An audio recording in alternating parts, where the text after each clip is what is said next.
Kaisar secara pribadi membakar hutannya, namun di tengah reruntuhan yang berasap dia melamar sang penyihir. Aku sangat mencintaimu sampai-sampai aku ingin menghancurkanmu. Menatap wajah ini yang tumpang tindih dengan bocah pirang kesepian dari ingatannya, Ariel akhirnya mengerti bahwa invasi mengerikan ini berasal dari obsesi yang membentang selama 15 tahun. Apa yang terjadi? Apa yang sebenarnya baru saja terjadi? Pikiran Ariel menjadi kacau balau. Padahal hari itu dimulai dengan damai seperti biasanya. Sekarang dia hanya bisa menyeret tubuhnya yang terluka ke depan. Berlari mati-matian demi nyawanya. Semua yang ada di sekelilingnya hancur tak bisa dikenali lagi. Apa sihirnya memang sekuat itu? Sebuah suara yang terdengar khawatir tiba-tiba memanggil menanyakan apakah dia baik-baik saja. Dia mendongak dan melihat penyihir yang telah menyerang hutannya. Ekspresinya penuh percaya diri dan angkuh auranya yang superior seolah menunjukkan dia terlahir untuk menguasai orang lain. Ariel tidak mengerti mengapa orang sepertinya mau menyerang hutannya.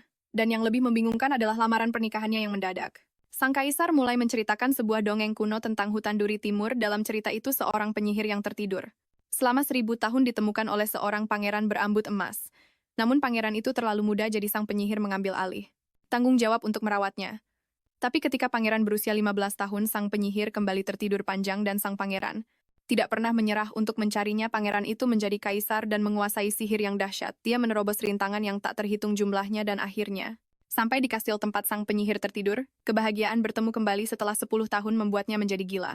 Dia membakar hutan dan menghancurkan rumah sang penyihir, lalu dengan cara itulah dia melamar sang penyihir. Cerita itu berakhir dengan mereka hidup bahagia selamanya. Ariel merasa anehnya familiar dengan cerita ini. Sang kaisar mengungkapkan cintanya dengan penuh gairah dan obsesi.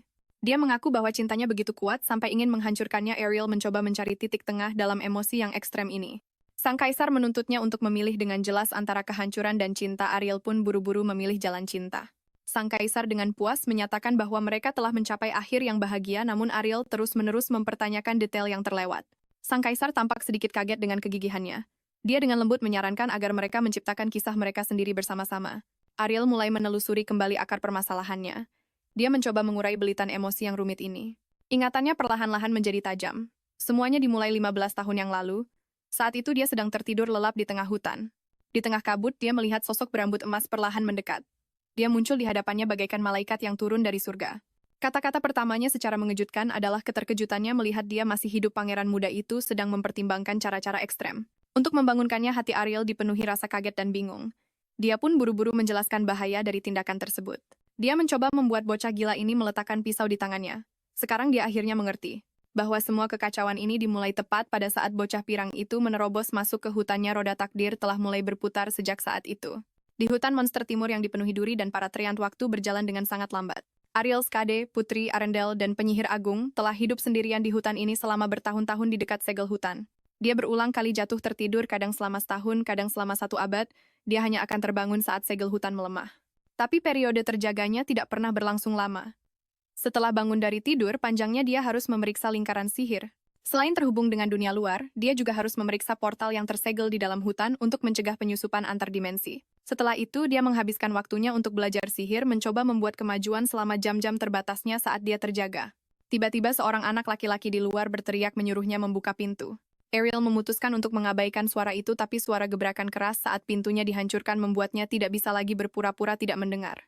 Anak itu tersenyum karena akhirnya mendapat tanggapan.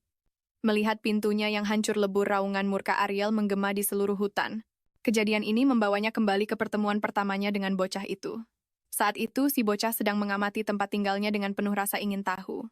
Ariel memperingatkannya kalau ini bukan taman bermain. Dia menuntut untuk tahu siapa anak itu dan bagaimana caranya dia masuk ke dalam hutan. Bocah itu menjawab dengan ajaran ibunya, jangan bicara pada orang asing. Ariel membalas bertanya apakah menggorok leher orang asing. Dengan pisau itu diperbolehkan. Bocah itu menjelaskan alasannya karena Ariel tidak bangun-bangun. Dia lalu menyebutkan sebuah dongeng, di mana ciuman seorang pangeran membangunkan sang putri. Ariel terkejut dan langsung bertanya apa yang sudah dia lakukan. Bocah itu dengan polosnya mengira ciuman itu tidak berhasil karena Ariel adalah penyihir.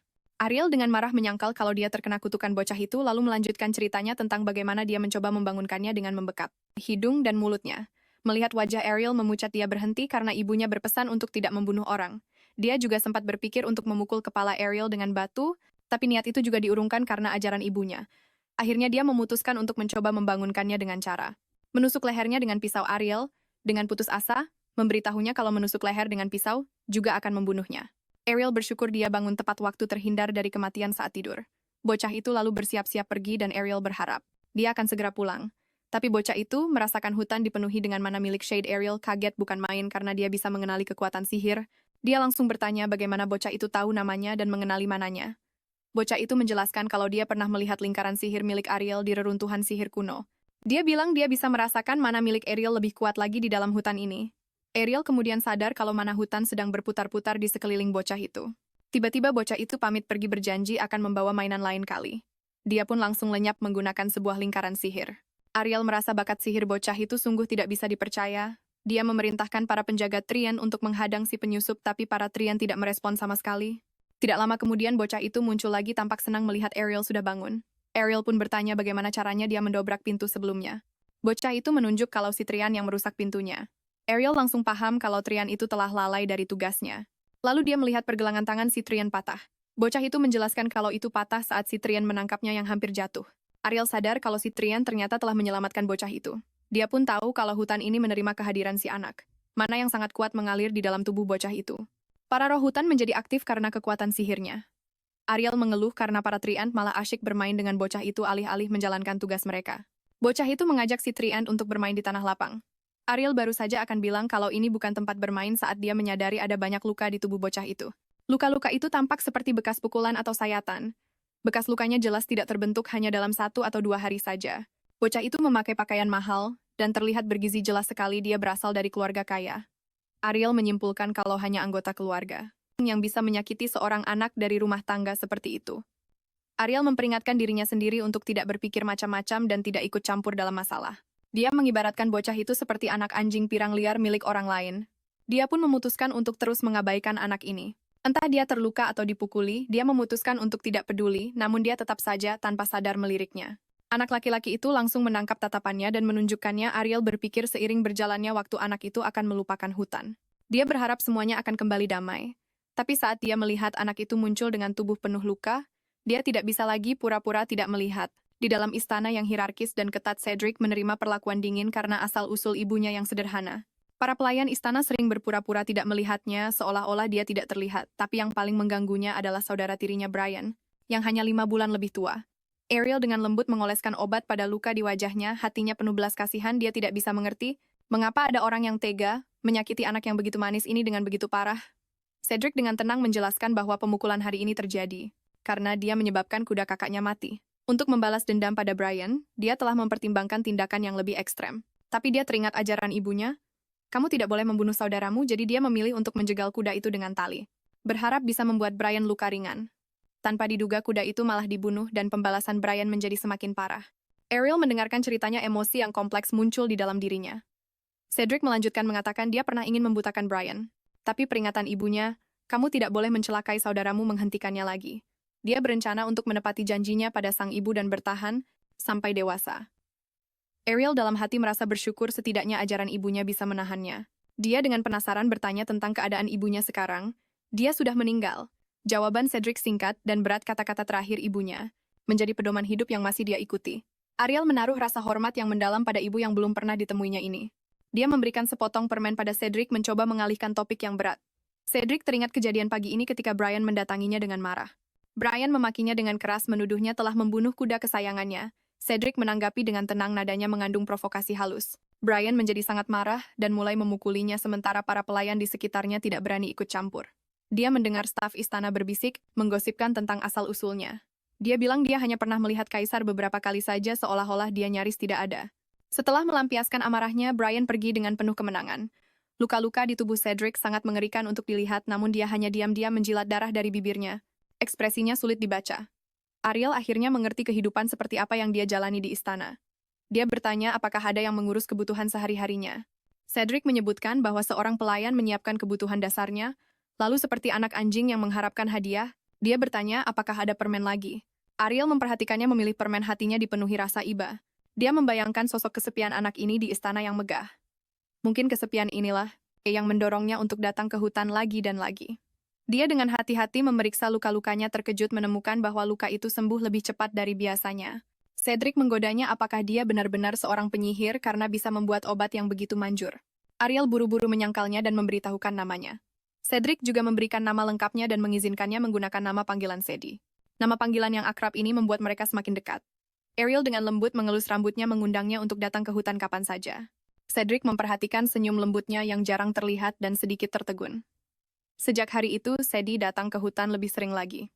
Meskipun dia sering datang dengan luka baru, kondisi mentalnya jelas membaik.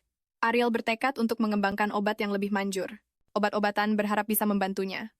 Dia meyakinkan dirinya kalau dia hanya perlu tinggal bersamanya sampai pria itu tidak lagi membutuhkan hutan ini. Setiap kali merawat luka-lukanya, dia melakukannya dengan sangat hati-hati dan lembut. Dia berharap setidaknya di sini, pria itu bisa merasakan kehangatan karena diperhatikan. Namun suatu hari suara langkah kaki yang tak asing membawa firasat buruk. Cedric muncul dengan wajah penuh darah, sambil memegang belati yang masih meneteskan darah. Bibirnya menyunggingkan senyum yang mengerikan, matanya bersinar dengan tidak wajar. Ariel memanggil namanya dengan kaget, rasa cemas yang kuat menyelimuti dirinya. Darah di tubuhnya jelas bukan miliknya sendiri yang membuatnya semakin panik. Cedric menyebut nama Brian, dan dia langsung berasumsi. Brian telah menyiramkan darah padanya, dan dengan marah mengecam tindakan yang keterlaluan itu. Tapi Cedric kembali menyebut kuda milik Brian mengingat kejadian pada hari itu. Brian sengaja membawa kuda baru untuk pamer dan memprovokasinya. Para pelayan memperingatkan bahwa kuda itu belum jinak dan sangat berbahaya. Brian sengaja memilih kuda yang paling besar dan paling berbahaya untuk menakut-nakuti Cedric. Dia tiba-tiba mencambuk pantat kuda itu dengan keras menggunakan cambuk, dan kuda itu meringkik ketakutan lalu menyerbu ke arah Cedric. Di saat yang genting, tepat saat kaki kuda itu akan menginjak Cedric, darah menyembur dari lehernya. Kuda itu langsung roboh dan mati, dan Brian membeku kaget melihat kejadian itu. Cedric dengan tenang berkata, hampir saja seolah itu hanya masalah sepele. Brian sangat ketakutan sampai terkencing di celana dan lari tunggang langgang. Ariel mendengarkan cerita itu dengan perasaan campur aduk. Cedric membela diri mengatakan bahwa situasinya berbahaya dan dia bertindak untuk melindungi diri. Ariel menghiburnya mengatakan bahwa mengutamakan keselamatan dalam situasi seperti itu memang benar, tapi yang dikhawatirkan Cedric justru adalah lain kali dia harus berdiri lebih jauh agar tidak kecipratan darah.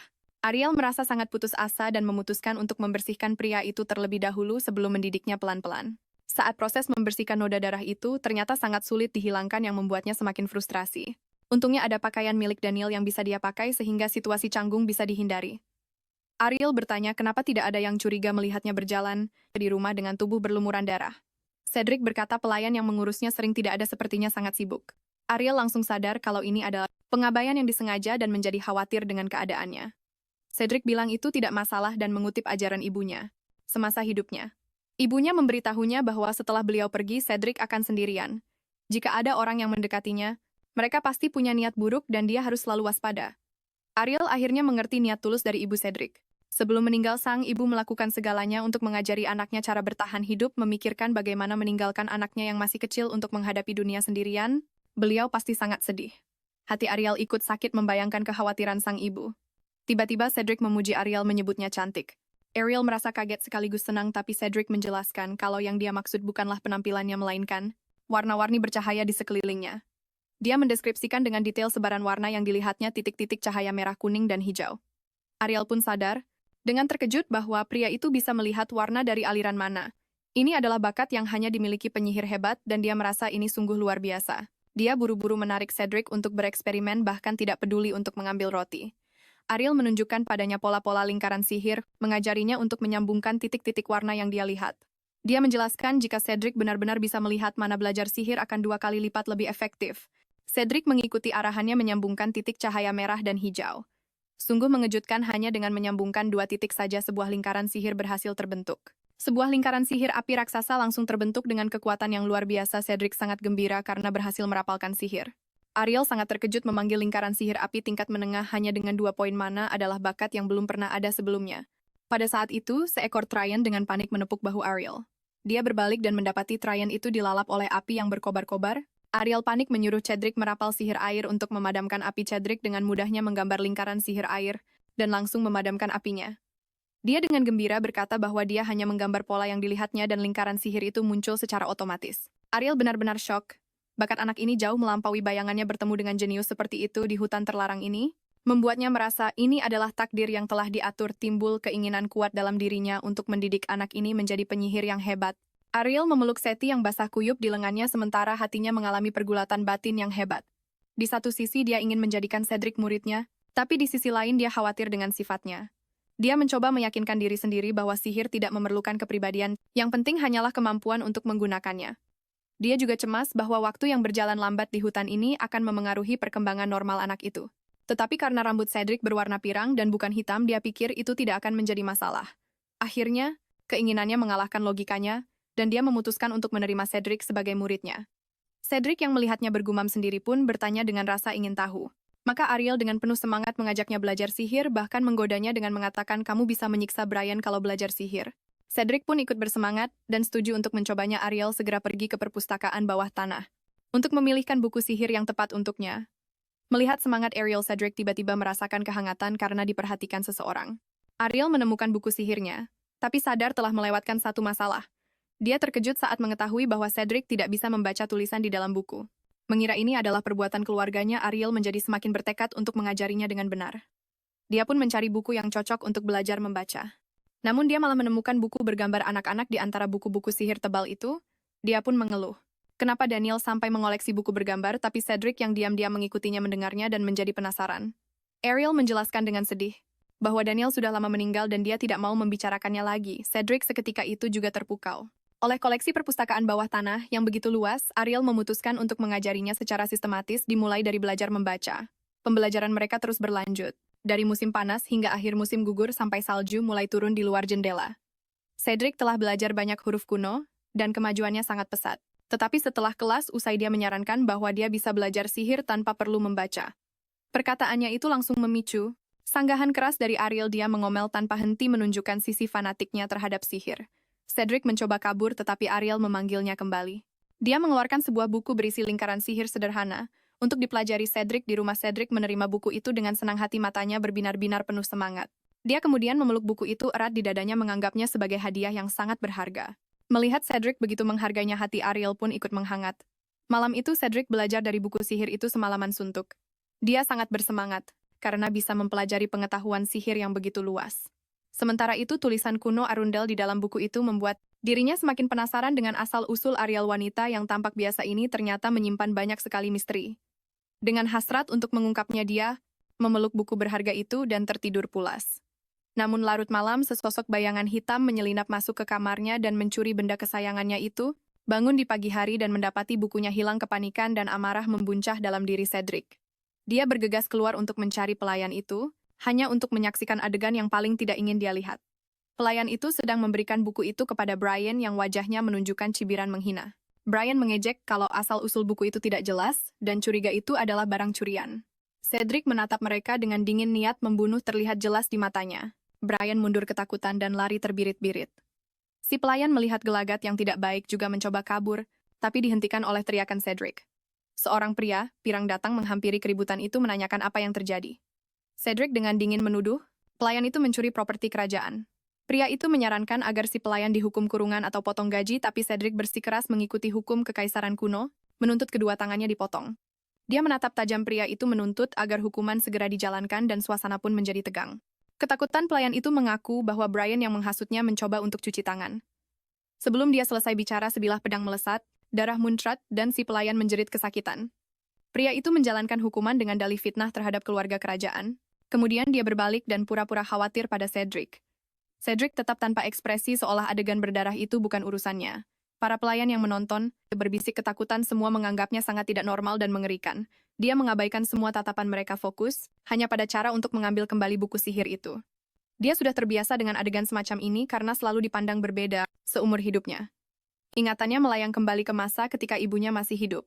Di suatu sore yang cerah di taman, seekor kucing putih kecil menggesekkan tubuhnya dengan manja, membuatnya geli. Ibunya dengan lembut menjelaskan ini adalah cara kucing menunjukkan kasih sayang walau tidak begitu paham. Dia meniru gerakan si kucing dengan kaku menyandarkan kepalanya ke sang ibu. Ibunya tertawa dan dengan sabar mengajarinya cara mengelus kucing dengan lembut. Akan tetapi dia dengan bingung menyamakan kucing itu dengan bunga yang lembut. Secercah kekhawatiran melintas di mata ibunya, tahu bahwa perjalanan untuk mengajarinya akan panjang. Namun kehangatan itu segera hancur oleh kenyataan pahit. Saat perjalanan pulang, mereka menemukan bangkai kucing itu dalam kondisi mengenaskan, kenangan indah dan akhir yang berdarah terpatri dalam di hatinya. Ibunya menatap bangkai kucing itu, air matanya jatuh tanpa suara. Menduga mungkin kucing itu ditendang kuda. Melihat hal itu, Cedric mengulurkan tangan untuk mengelus kepala si kucing. Ibunya dengan lembut menahan tangannya sambil menggeleng pelan. Dia membungkuk dan dengan sabar menjelaskan bahwa saat ini dia seharusnya merasa sedih dan menyarankan agar mereka mengubur kucing itu bersama. Mereka menggali lubang kecil di sudut taman dan dengan hati-hati meletakkan kucing itu di dalamnya. Ibunya memberikan Cedric seikat bunga aster yang baru dipetik menandakan dia harus memberikannya pada si kucing. Meskipun Cedric belum memahami arti dari kesedihan, dia merasa tindakan ini pantas. Dia berkata pelan kucing itu cantik dan bunga ini juga aku harusnya menyukai mereka. Ibunya mengangguk lega menyemangatinya untuk terus belajar tentang ekspresi emosi. Untuk anaknya yang istimewa ini, ibunya mencurahkan seluruh baktinya. Dia berulang kali mengajarinya aturan dunia jangan membunuh siapapun, jangan lukai siapapun, dan sembunyikan kemampuanmu.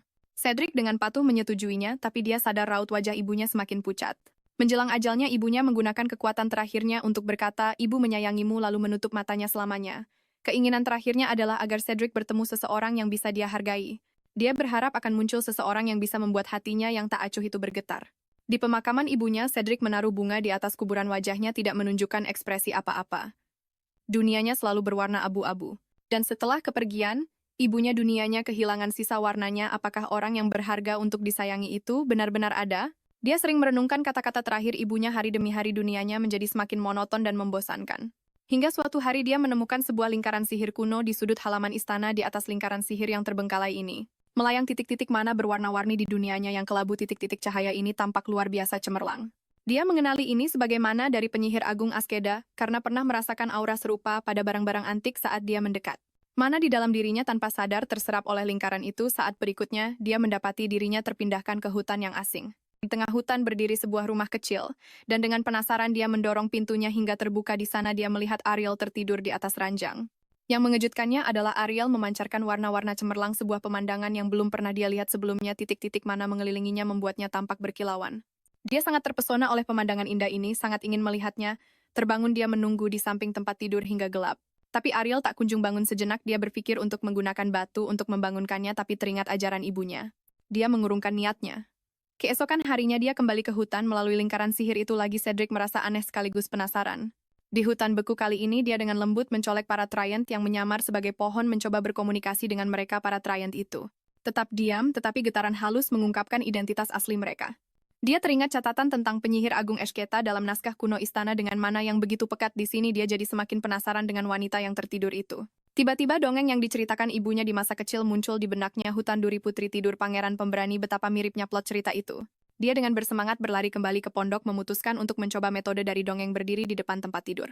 Dia dengan hati-hati membungkuk dan dengan ringan mencium kening Ariel. Hatinya dipenuhi harapan percaya bahwa ciuman ini bisa membangunkan sang putri tidur.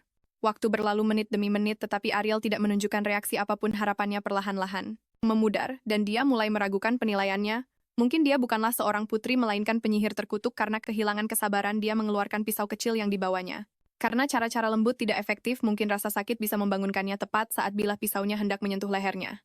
Ariel membuka matanya, dia awalnya bingung lalu terkejut dan marah melihat pisau di dekat lehernya, tapi Cedric justru benar-benar terpikat oleh mata emas itu, melupakan pisau di tangannya. Mata ini lebih indah dari yang dia bayangkan. Seolah berisi bintang-bintang. Pada saat itu dia akhirnya mengerti apa yang dimaksud ibunya tentang seseorang yang ingin kau miliki. Kenangan itu perlahan memudar, dan Cedric mendapati dirinya berada di pondok Ariel. Dia bertanya tentang cara menghilangkan noda darah, dan Ariel bergegas untuk memeriksanya. Mengetahui bahwa Brian mencuri bukunya, dia menjadi sangat marah. Untuk menghibur Cedric, dia memutuskan untuk memberinya buku yang lebih baik lagi. Tapi Cedric menggelengkan kepalanya karena buku itu memiliki makna khusus. Baginya itu adalah hadiah pertama dalam hidupnya yang benar-benar menjadi miliknya. Dia dengan tenang menceritakan bagaimana dia menangani pelayan itu. Reaksi Ariel mengejutkannya, dia justru menunjukkan persetujuan. Dia dengan lembut mengelus rambutnya membenarkan pendekatannya yang mata. Dibalas mata ini adalah pertama kalinya seseorang membenarkan tindakannya. Bukannya menunjukkan rasa takut atau kecaman, melihatnya berbalik untuk mencari penghilang noda kehangatan muncul di hatinya. Sejak saat itu dia diam-diam memutuskan tidak akan pernah membiarkan siapapun merebut Ariel miliknya. Sementara itu diskusi di istana. Suasana di menara sihir semakin memanas, para penyihir saling mengoper kitab kuno misterius itu, dan semuanya menunjukkan ekspresi kaget. Mereka berspekulasi tentang asal-usul buku itu, tapi tidak ada yang masuk akal. Sementara itu, Ansel Price berdiri diam di sudut. Sambil mendengarkan argumen semua orang, dia dengan jeli menyadari perbedaan antara lingkaran sihir di buku itu dengan sistem yang sudah ada. Saat diskusi mereda, dia diam-diam meninggalkan menara sihir untuk melapor di sebuah ruang rahasia yang didekorasi mewah. Dia memulai laporannya dengan hormat. Buku sihir itu terawat dengan sempurna, sama sekali tidak seperti artefak berusia 1000 tahun. Sesosok bayangan bergerak sedikit memberikan instruksi baru. Dia diperintahkan untuk mengawasi Pangeran Cedric secara ketat dan mencari tahu sumber asli buku itu. Ansel menunduk sebagai tanda setuju, matanya berkilat penuh pertimbangan. Cedric berjalan sendirian di taman istana dan langsung merasakan ada gerakan di belakangnya. Dia pun berbalik dan melihat sekilas dua orang yang bergegas sembunyi di semak-semak. Para penguntit itu mengira persembunyian mereka bagus, tanpa sadar mereka sudah ketahuan saat salah satunya mengintip untuk memeriksa. Dia kaget mendapati Cedric berjongkok tepat di depan mereka, menatap tajam. Keduanya kabur dengan panik meninggalkan Cedric yang terlihat kesal. Dia mengenali mereka sebagai penyihir dari menara sihir dan meremehkan pengawasan mereka yang payah. Memikirkan bagaimana hadiah dari Ariel menyebabkan keributan besar, dia hanya merasa jengkel sekarang. Bahkan untuk pergi ke hutan saja dia harus ekstra hati-hati agar keberadaannya tidak terbongkar. Tiba-tiba dia merasakan kehadiran lain, tetapi saat berbalik tidak ada siapa-siapa. Kehadiran kali ini jauh lebih tersembunyi, bahkan dia tidak dapat melacaknya dengan akurat setelah memastikan tidak ada orang di sekitarnya. Dia segera menuju lingkaran sihir dan pergi. Setelah dia menghilang, Ansel muncul dari persembunyian sambil menghela napas lega. Dia dengan cermat mengamati lingkaran teleportasi kuno yang masih berfungsi ini tenggelam dalam pikirannya. Sementara itu, begitu Cedric sampai di hutan, dia segera menemui Ariel untuk menjelaskan situasinya. Dia mengeluh kalau para penguntitnya payah, sama sekali tidak punya kemampuan sembunyi-sembunyi. Mendengar hal ini, Ariel terdiam dan berpikir. Menyadari keseriusan masalahnya, dia pun langsung memutuskan untuk mengajarinya sihir penghapus jejak untuk berjaga-jaga. Cedric dengan semangat mencobanya dan langsung menguasai teknik itu.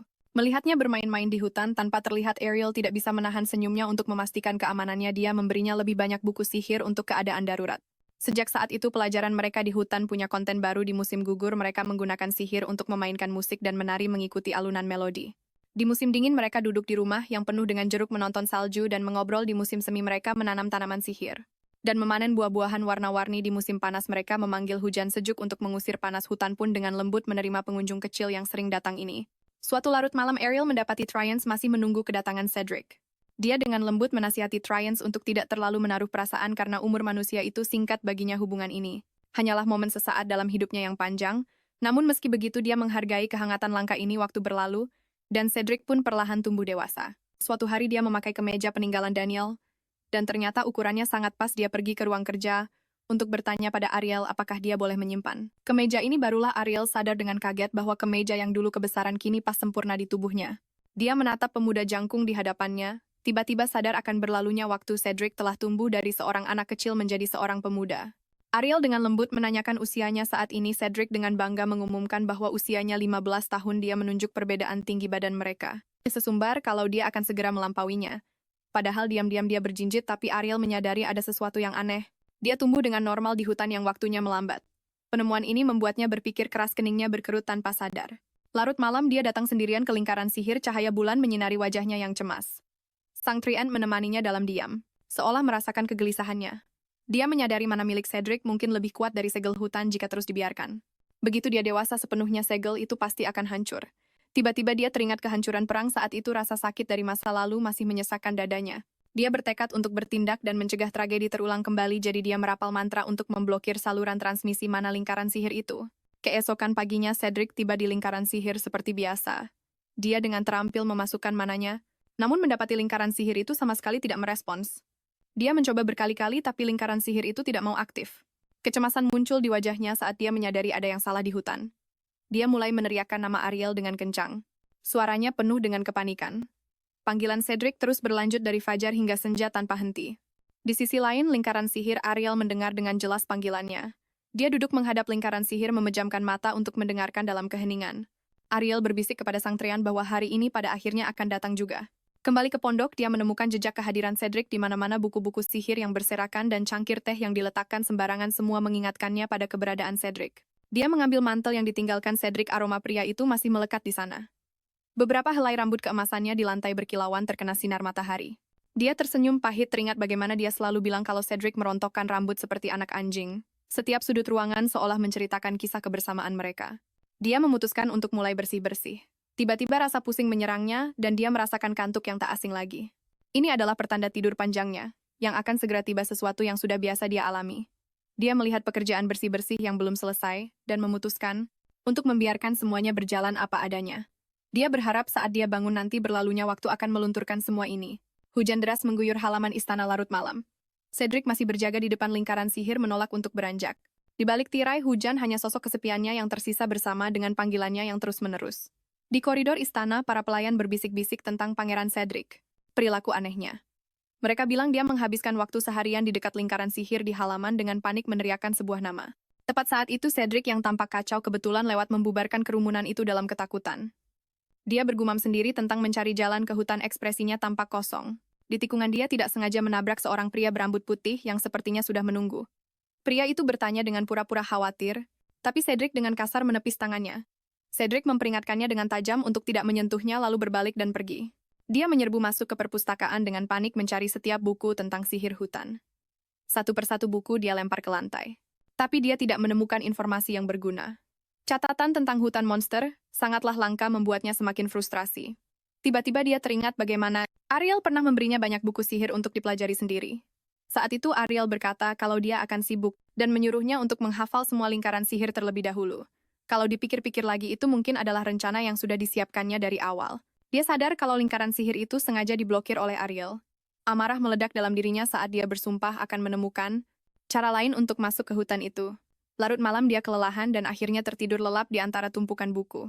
Beberapa pelayan memanfaatkan kesempatan untuk masuk dan membersihkan dengan hati-hati merapikan buku-buku yang berserakan. Salah satu dari mereka tidak sengaja menyentuh buku sihir kesayangannya. Cedric langsung terbangun dan mencengkeram pergelangan tangan orang itu dengan kasar.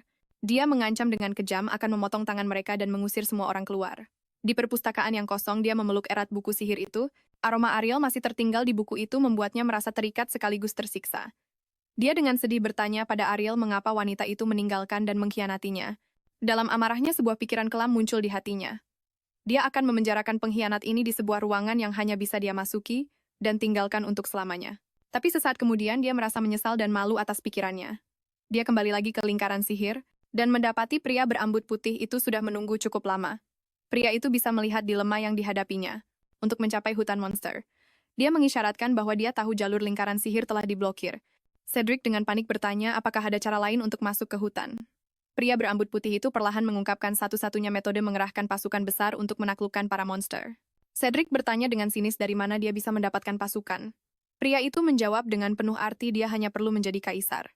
Sejak kematian putra, mahkota kekuasaan istana terpecah menjadi 3 faksi besar. Pangeran kedua telah mendapatkan dukungan penuh dari Ordo Ksatria dan menjadi yang paling dekat dengan tahta. Pangeran ketiga mendapat dukungan dari ibunya yang terlahir sebagai orang suci, sehingga mendapatkan pengakuan dari kuil. Di belakang pangeran keempat ada para pemimpin bangsawan dan serikat pedagang terbesar kekaisaran. Mendengar tentang persaingan memperebutkan tahta, Cedric tidak bisa menahan tawa sinis. Dia mengingatkan pria itu bahwa dia hanyalah seorang putra tidak sah, tanpa modal untuk bersaing. Tapi Ansel menunjukkan bahwa sihir kuno yang dia kuasai adalah kekuatan yang sesungguhnya. Fondasi kekaisaran terletak pada sihir dan rekayasa Magitek dan mereka mengendalikan kekuatan ini. Ansel berjanji akan mendedikasikan kekuatan ini untuknya. Hanya dengan satu syarat, dia berharap Cedric akan mengizinkan mereka melakukan perjalanan bersama ke hutan misterius itu. Kebenaran yang telah mereka kejar selama berabad-abad dan rahasia perang kuno ada di sana. Ansel secara resmi memperkenalkan dirinya dan mengulurkan tangannya sebagai undangan. Cedric terdiam sejenak, lalu akhirnya menyambut tangan itu. Ansel dengan sungguh-sungguh berjanji untuk melindungi Cedric sampai akhir dan membersihkan jalan di depannya. Mereka mulai bertindak pertama-tama mengamankan dukungan dari para penyihir dan sarjana Magitek, kemudian mendapatkan kesetiaan Ordo Ksatria menyingkirkan musuh politik selangkah demi selangkah hingga akhirnya membuat para bangsawan tunduk dan membantunya naik tahta. Setelah penobatannya, semua persiapan selesai. Akhirnya hari pertemuan kembali tiba, dan Cedric mengumumkan keberangkatan mereka segera ke hutan. Sementara itu Ariel terbangun dari tidur panjangnya, mendorong pintu hingga terbuka rumah itu bersih tanpa noda, semua jejak terhapus oleh waktu. Dia memeriksa segelnya dan menemukan lingkaran sihir itu masih dalam keadaan terblokir. Sang Trian muncul dengan cemas tetapi dia berkata hatinya tidak lagi sakit. Hutan telah kembali ke ketenangannya semula tanpa ada lagi suara yang memanggilnya. Dia teringat pada murid berambut pirang itu, yang lincah seperti anak anjing, dan berharap dia hidup bahagia. Tepat saat dia berpikir semuanya telah kembali damai, bayangan-bayangan raksasa turun ke atas hutan, badai meteor tiba-tiba datang berjatuhan di sekelilingnya. Dia menyadari dengan kaget bahwa seseorang sedang merapalkan sihir tingkat tinggi untuk menyerang hutan. Para Traian dengan cepat bergabung menjadi naga pohon mencoba untuk menghalangi para penyerbu. Ariel mencoba mengulur waktu untuk melarikan diri tetapi sudah terlambat. Cedric dengan dingin memanggil badai petir, sebuah sambaran berwarna ungu.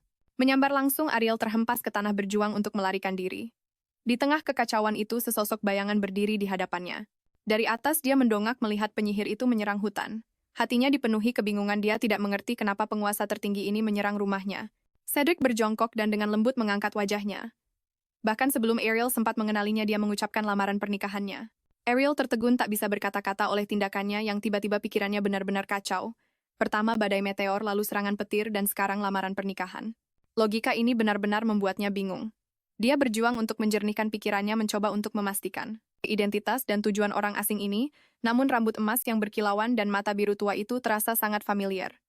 Jika anak itu tumbuh sedikit lebih tinggi, lebih dewasa, sebuah hipotesis luar biasa terbentuk di benaknya.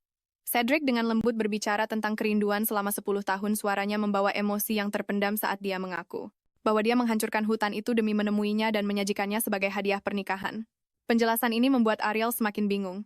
Lalu dia menanyakan kondisi lingkaran sihir itu. Detik berikutnya dia tiba-tiba mengangkat Ariel tinggi-tinggi ke udara sambil tertawa. Dia bilang ini adalah keinginan yang dia pendam selama 10 tahun.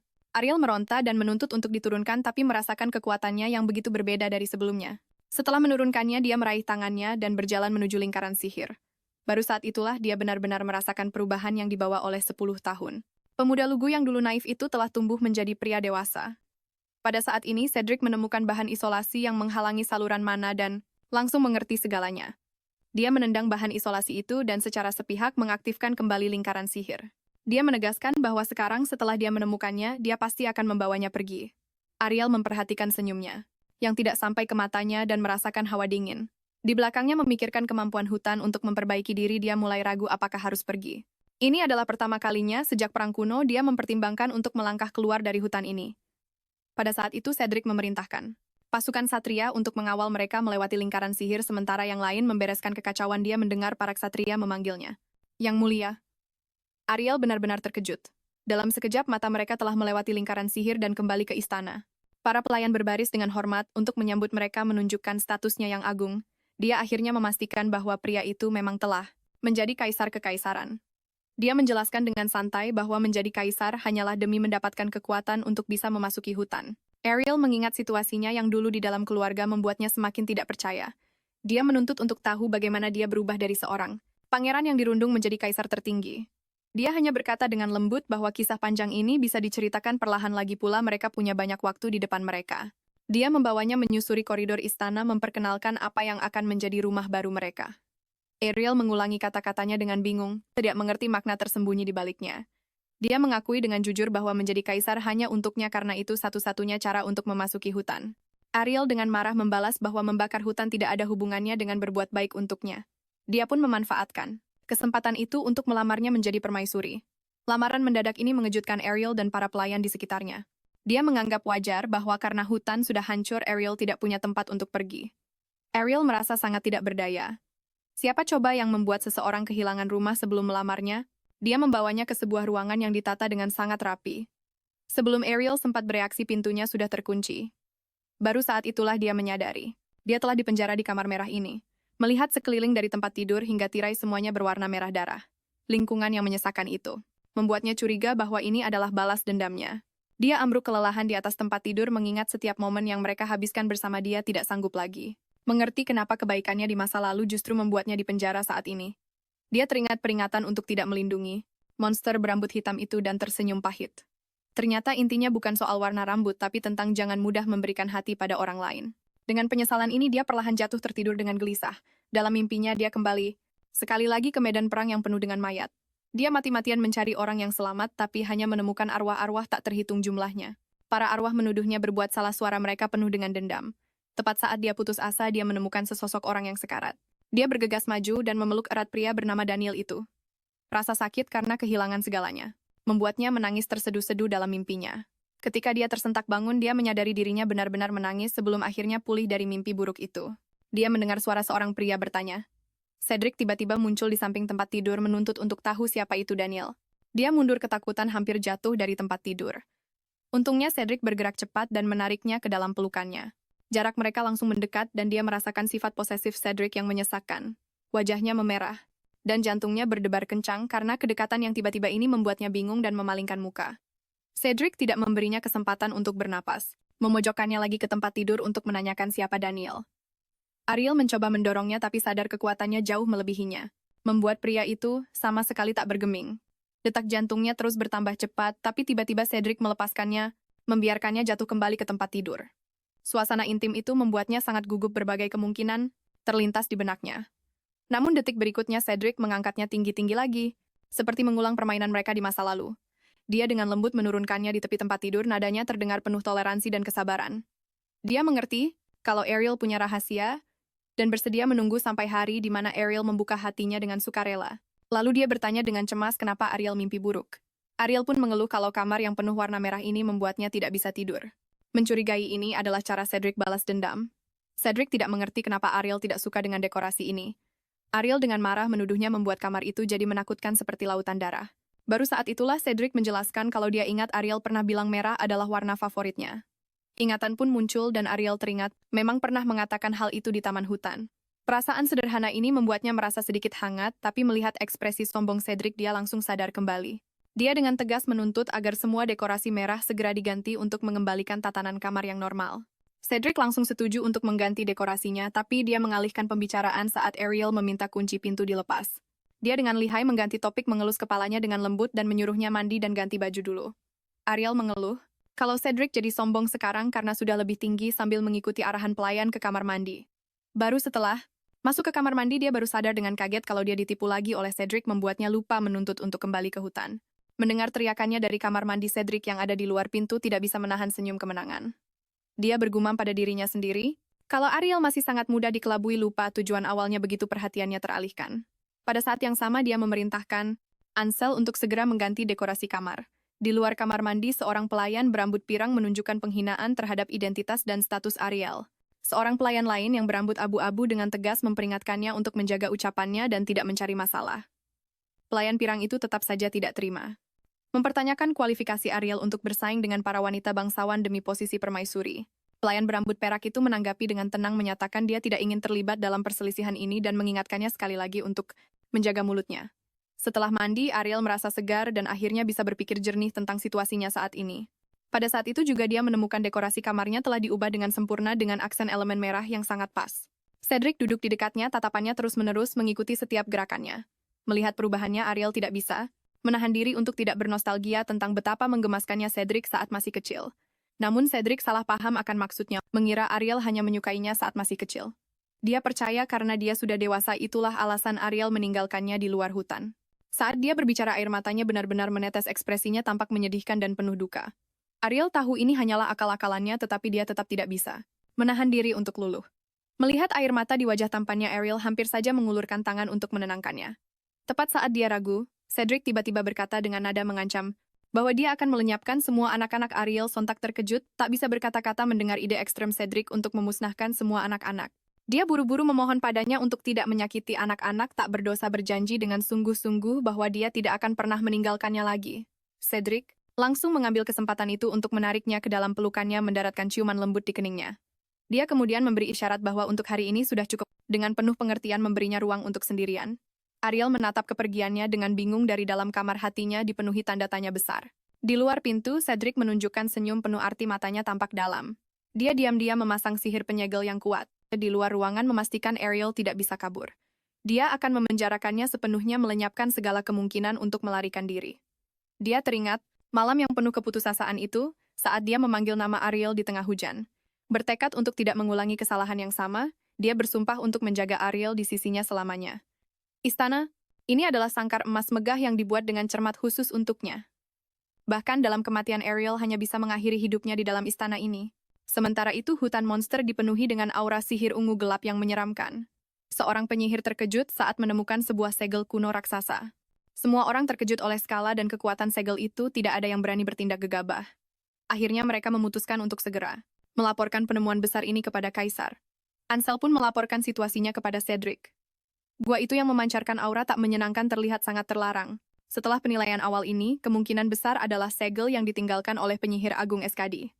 Mengingat tidak ada seorang pun yang bisa mematahkan sihir sekuat itu, penyelidikan untuk sementara dihentikan. Di kamar Ariel, seorang pelayan baru saja membantunya mengenakan pakaian yang pas di badan. Pelayan berambut pirang itu untuk sementara akan bertanggung jawab melayani kebutuhan sehari-harinya. Setelah menyerahkan daftar fasilitas istana, dia dengan hormat mengundurkan diri.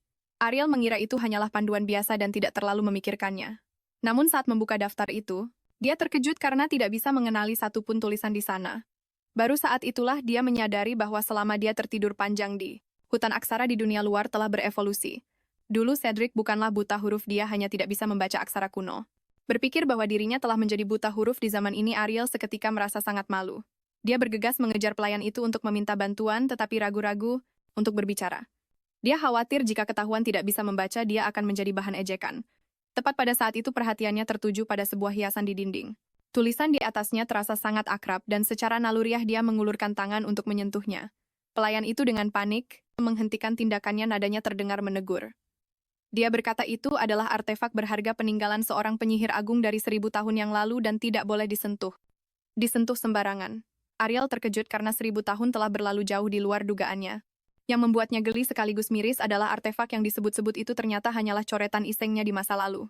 Pelayan itu terus mengomel menuntut agar orang rendahan sepertinya belajar tata krama yang pantas. Kata-kata ini benar-benar membuat Ariel murka, dan dia memutuskan untuk tidak tinggal diam lagi. Dia menatap lurus ke arah pelayan itu dengan tatapan berwibawa. Auranya langsung membuat pelayan itu kewalahan.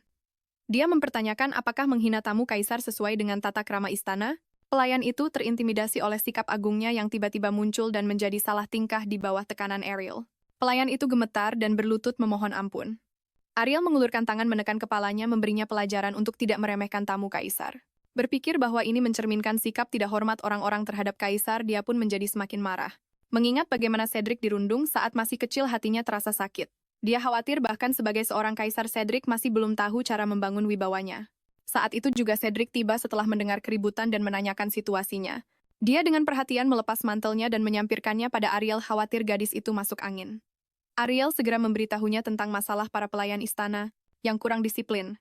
Dia dengan serius menganalisis bahwa hal ini akan memengaruhi wibawa kekaisaran dan harus ditangani dengan tegas. Cedric dengan cerdik menangkap kesalahpahaman dalam kata-katanya dan seketika mendapat sebuah ide cemerlang. Dia segera memasang tampang lemah dengan mata yang berkaca-kaca.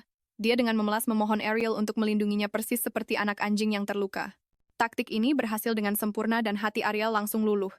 Dia dengan sungguh-sungguh berjanji akan melindunginya dengan nada yang tegas namun lembut. Cedric tersenyum penuh kemenangan dalam hati, rencananya berhasil. Dia kemudian bertanya, dengan khawatir mengapa dia bergegas keluar. Ariel ragu apakah harus mengakui bahwa dia buta huruf mengingat dulu dialah yang mengajari Cedric membaca. Dan sekarang justru harus meminta bantuannya, dia merasa sangat malu. Akhirnya dia hanya bisa terbata-bata mengakui bahwa dia tidak bisa membaca tulisan modern. Mendengar ini, Cedric menunjukkan senyum penuh arti. Dia buru-buru menjelaskan bahwa dia hanya tidak bisa membaca tulisan modern tapi sangat mahir tulisan kuno. Tapi dia tetap diam-diam bersukacita karena telah menemukan kelemahan wanita itu. Namun detik berikutnya dia mengalihkan pembicaraan ke masa lalu. Dulu dia pasti akan dengan sabar mengajarinya apa saja. Tapi Ariel memilih untuk meninggalkannya. Ariel gelagapan oleh tuduhannya yang tiba-tiba matanya tampak panik. Tapi dia tiba-tiba memasang wajah lembut dengan senyum tipis di bibirnya. Dia dengan santai berkata tidak akan mengajarinya membaca, agar wanita itu selamanya bergantung padanya. Sebelum kata-katanya selesai, dia mengunci Ariel kembali di kamar mengabaikan semua protesnya. Di balik pintu dia menghentakkan kakinya dengan marah mengumpat Cedric tidak tahu terima kasih. Di luar pintu, Cedric menunjukkan senyum penuh arti. Dia merasa kesalahpahaman Ariel tentang kekuasaannya yang tidak stabil cukup menggelikan.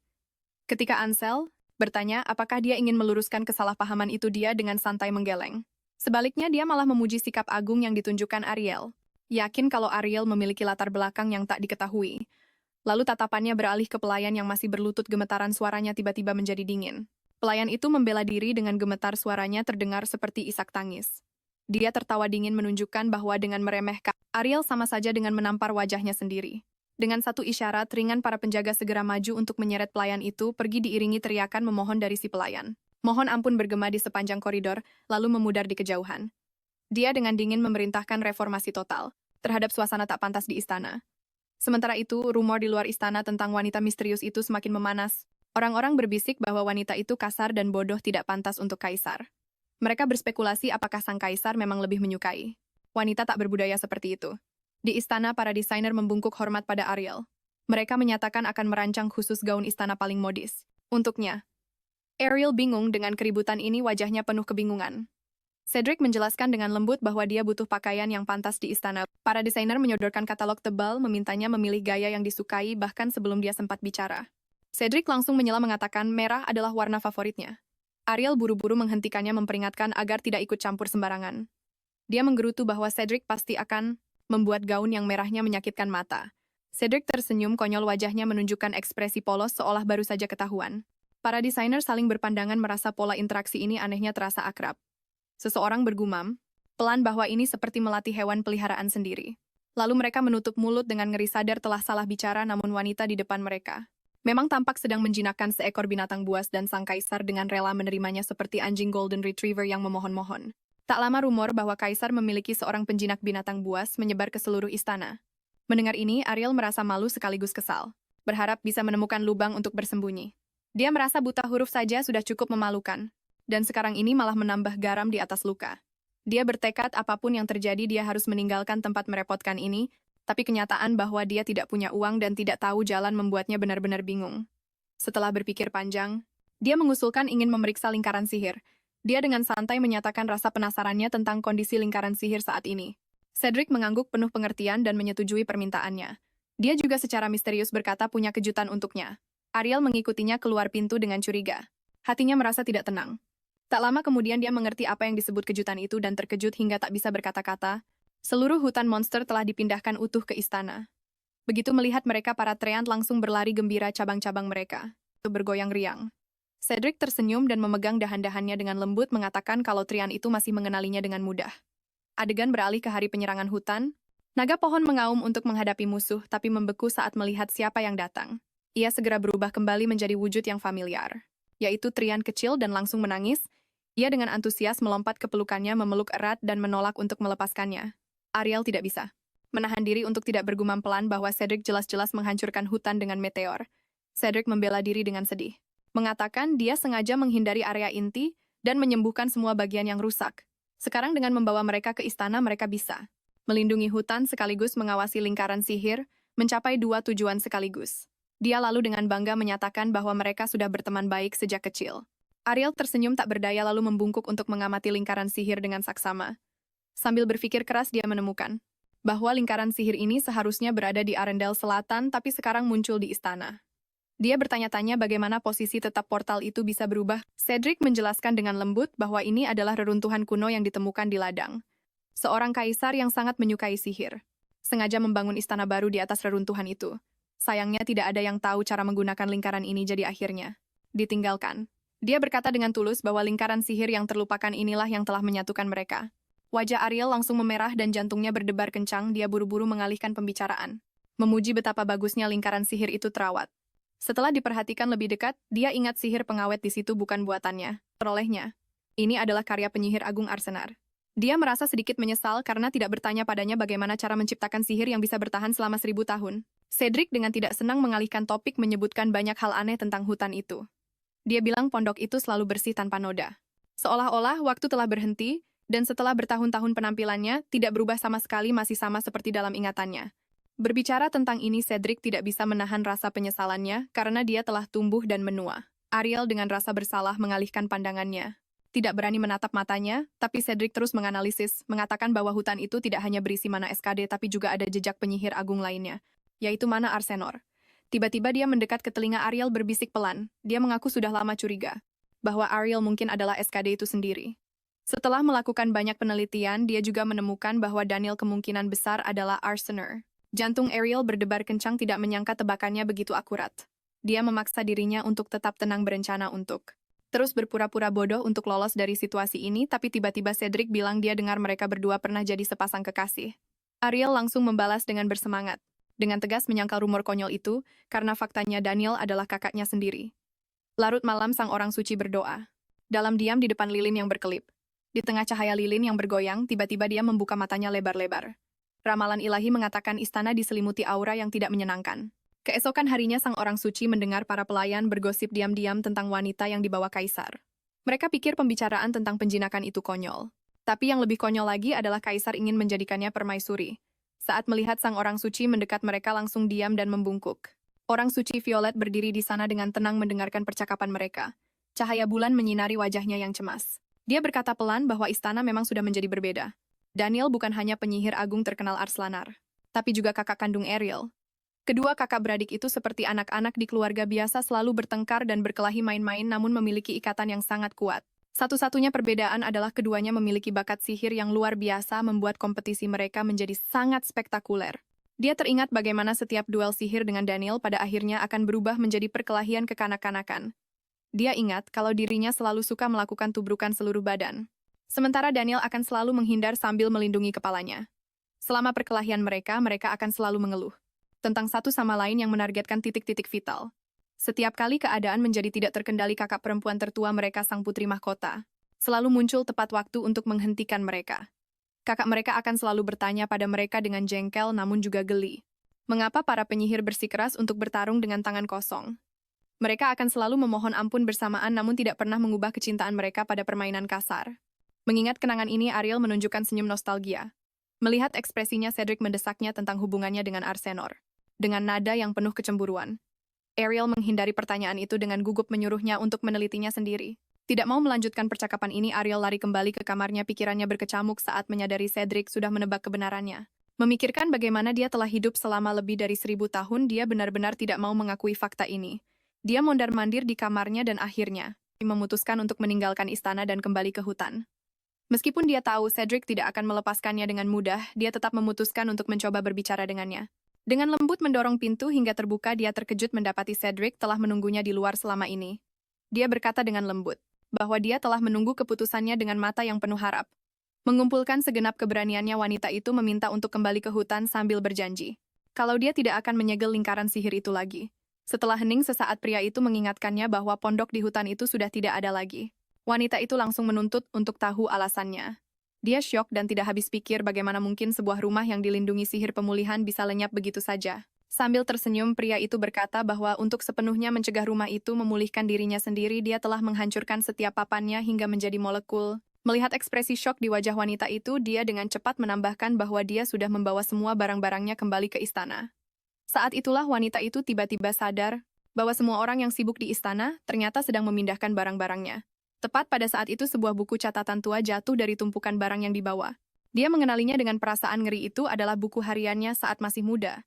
Dengan panik, dia menyuruh pria itu untuk mengambilnya. Para penyihir dengan heboh menemukan bahwa mereka ternyata bisa membaca tulisan di dalam buku kuno itu. Mereka langsung berdiskusi dengan semangat, percaya kalau ini adalah sebuah dokumen penting untuk mempelajari hubungan antara dua penyihir agung, sambil melihat buku harian itu dioper-oper kesana kemari oleh semua orang, membuatnya merasa sangat malu. Para penyihir itu berdebat panas tentang nama Arsinoe yang sering muncul di buku itu. Seseorang bahkan berspekulasi kalau sebuah kata yang sering muncul di buku itu mungkin adalah panggilan sayang kuno untuk kekasih. Wanita itu menjerit dalam hati. Padahal itu jelas-jelas kata yang dia pakai untuk memaki Daniel. Ekspresi Cedric menjadi semakin gelap, nadanya terdengar penuh amarah yang tertahan. Dia melihat api cemburu di mata pria itu dan buru-buru menjelaskan kalau ini semua salah paham. Akhirnya, setelah terus didesak olehnya, wanita itu tak punya pilihan selain mengakui bahwa dirinya adalah Eshkaida. Pria itu tersenyum penuh kemenangan lalu berkata dengan lembut kalau dia sebenarnya sudah menebak kebenarannya, tapi dia bersikeras ingin mendengar Ariel sendiri yang mengatakan rahasia itu. Ariel akhirnya mengakui identitasnya dan sangat ingin mengambil kembali barang-barangnya. Melihat para penyihir yang matanya berbinar-binar penuh rasa ingin tahu, dia tahu mereka tidak akan melepaskannya begitu saja.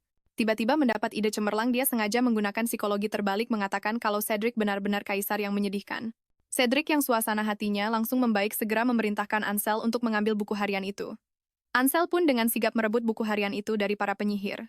Frederick mengambil buku harian itu, dan dengan rasa penasaran, membolak-baliknya ingin sekali tahu rahasia apa yang ada di dalamnya. Baru saat itulah Ariel teringat kalau pria itu bisa membaca tulisan kuno, dan dia langsung melompat panik. Dia mencoba merebutnya, tapi pria itu sengaja mengangkat buku harian itu tinggi di atas kepalanya, membuatnya tak terjangkau meski Ariel sudah berusaha berjinjit sekuat tenaga. Ariel menghentakkan kakinya dengan kesal mengancam. Jika pria itu berani mengintip isinya, dia akan langsung kembali ke hutan. Ancaman itu bagaikan simbol air es yang langsung memadamkan senyum di wajahnya. Ekspresinya menjadi kelam, suaranya sedingin es. Dia berkata kalau Ariel selalu bicara soal pergi dengan begitu mudahnya, padahal selama wanita itu pergi dia harus terus-menerus menekan kegelapan di dalam hatinya.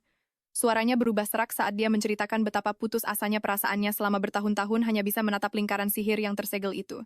Dulu dia bersumpah tak peduli cara apapun yang harus ditempuh, dia akan bertemu dengannya lagi. Pria itu mengulurkan tangan dan menyentuh leher Ariel dengan lembut, berkata dengan suara rendah bahwa dia dulu hanya ingin melenyapkan wanita itu dari dunia ini, berpikir jika dia tidak bisa memilikinya lebih baik menghancurkannya saja sekalian, agar dia tidak perlu menderita lagi. Tapi setelah dipikir-pikir dia tetap tidak tega membiarkannya benar-benar menghilang. Akhirnya dia memutuskan untuk mengurungnya di sisinya selamanya supaya mata wanita itu hanya tertuju padanya. Setelah mengatakan itu, dia tiba-tiba tersenyum lagi meminta sebuah hadiah, seperti anak kecil yang merengek minta permen. Wanita itu bergumam dengan keringat dingin mengatakan kalau itu benar-benar cuma buku harian biasa. Dia mengedipkan mata menjadi semakin tertarik dan membuat gerakan untuk membuka buku harian itu. Dia dengan panik melompat-lompat di tempat, menyuruhnya untuk cepat membakar buku harian itu. Dia dengan riang menjentikkan jarinya dan buku harian itu seketika berubah menjadi abu dan api. Kemudian dia terus-menerus bertanya tentang hubungannya dengan Arsenor, nadanya penuh dengan kecemburuan. Ariel akhirnya mengaku bahwa Daniel sebenarnya adalah kakaknya sendiri. Matanya langsung berbinar, sudut bibirnya terangkat tanpa sadar. Dia dengan jujur mengakui bahwa jika mereka adalah sepasang kekasih, dia akan tega menggali kuburan dan menodai mayat. Untungnya karena itu hanya kakaknya, dia tidak akan mempermasalahkannya.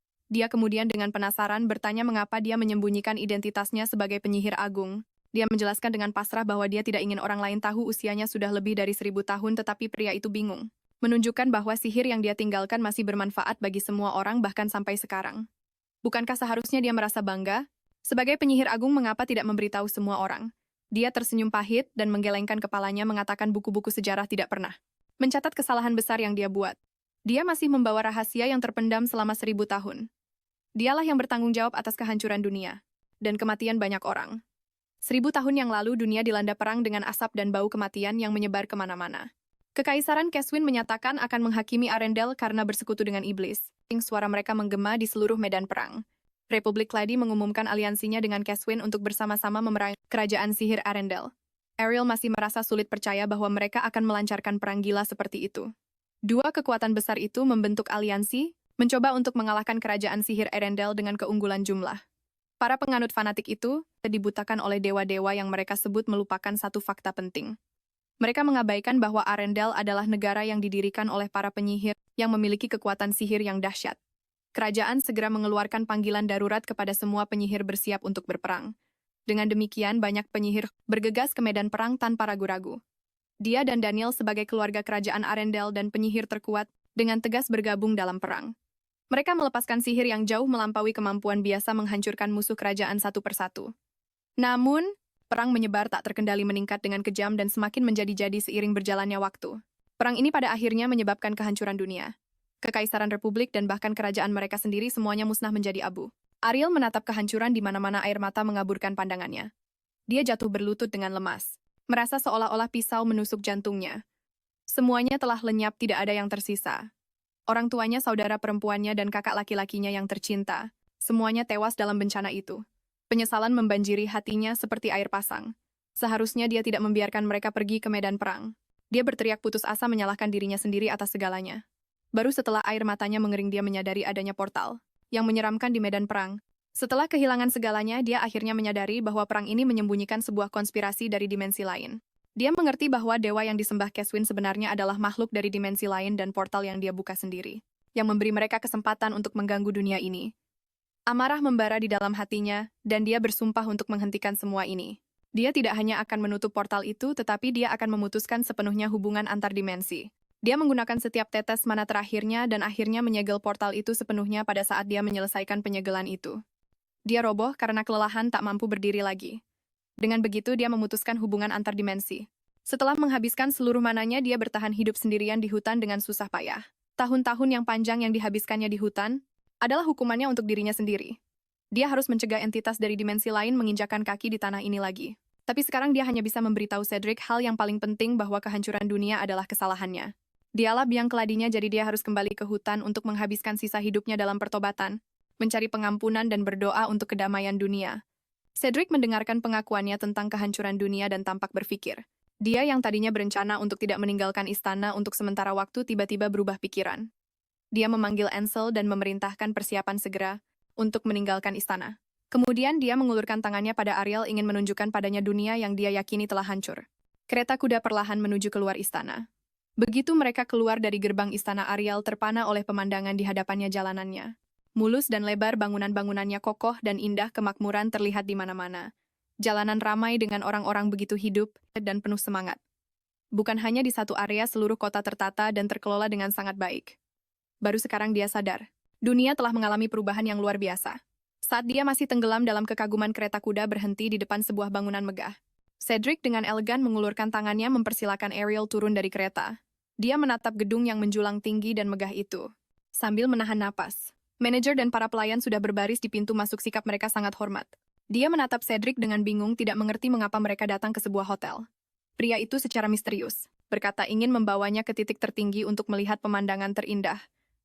Berdiri di dek observasi lantai paling atas, dia memberinya isyarat untuk melihat keluar jendela.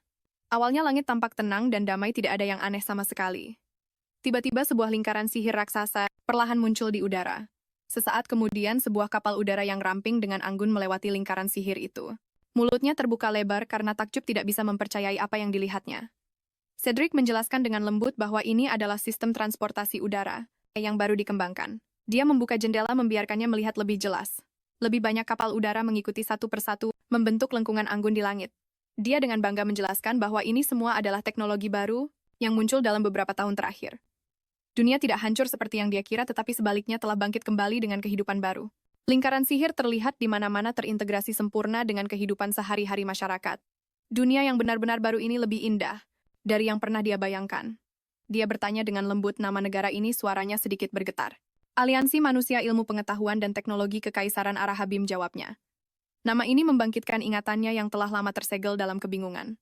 Dia seakan kembali ke sore itu 1000 tahun yang lalu saat dia membahas perang dengan Daniel. Daniel pernah menyebutkan sebuah aliansi kecil di selatan yang menolak sihir. Dulu dia tidak menaruh harapan apapun pada mereka, hanya berharap perang cepat berakhir. Dia tidak pernah membayangkan aliansi kecil ini tidak hanya akan bertahan hidup tetapi juga berkembang menjadi kekaisaran yang begitu kuat. Penjagaan dan penantiannya selama 1000 tahun akhirnya memiliki makna. Pada saat ini air mata haru mengalir tanpa suara. Dia akhirnya berhenti menyalahkan dirinya sendiri.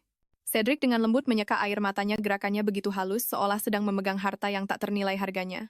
Dia dengan tulus mengajaknya untuk menyaksikan masa depan dunia ini bersama. Lalu dia melamarnya lagi. Tatapannya yang penuh gairah dan tekad membuat jantung Ariel berdebar kencang, tapi akal sehatnya dengan cepat kembali mengingatkannya pada jurang waktu yang tak terjembatani di antara mereka. Dia dengan lembut menarik tangannya menolak lamarannya secara halus. Namun dia setuju untuk tinggal di istana untuk sementara waktu, untuk melihat dunia baru ini dengan benar. Beberapa hari kemudian Ariel duduk sendirian di kamarnya dengan linglung, merasa sangat bosan karena Cedric tidak ada. Dia bahkan tidak punya siapa-siapa untuk diajak bicara. Dia hanya bisa menghabiskan sepanjang hari di dekat jendela, memperhatikan orang yang sesekali lewat untuk menghilangkan kebosanannya. Tiba-tiba, seorang wanita berpakaian aneh menarik perhatiannya. Pakaiannya tidak seperti pakaian pelayan, maupun bangsawan manapun yang pernah dilihatnya. Wanita itu merasakan tatapannya dan dengan anggun berbalik untuk membungkuk padanya. Sinar matahari menerpa wajah wanita itu yang lembut dan tersenyum, membuatnya tampak sangat hangat dan menawan. Tanpa sadar Ariel balas tersenyum, kehangatan membanjiri hatinya. Pelayan Santa Violet memperhatikan arah Ariel, nadanya penuh dengan kekesalan. Dia memprotes atas nama Sang Santa, percaya bahwa pilihan kaisar benar-benar tidak bisa diterima. Sang Santa dengan lembut menghentikan keluhan pelayannya, mengingatkannya untuk berhati-hati dengan kata-katanya. Meskipun dia juga merasa tidak senang, dia tetap mempertahankan senyum yang pantas. Keduanya dengan cepat meninggalkan lokasi yang tidak menyenangkan ini. Saat malam tiba, kerumunan yang semakin ramai berkumpul di sebuah jalan di kota. Orang-orang menunjuk dan mendiskusikan pemandangan aneh di gang itu. Sambil berbicara di antara mereka sendiri, seseorang sudah melaporkan kasus ini, tetapi penyelidik belum juga tiba. Membuat kepanikan semua orang semakin menjadi. Pada saat ini kedatangan Sang Santa langsung menenangkan suasana. Dia dengan hati-hati mengamati jejak di tanah, ekspresinya perlahan menjadi serius. Dia mengenali ini sebagai jejak dari semacam upacara ritual, dan ini bukan kejadian yang pertama.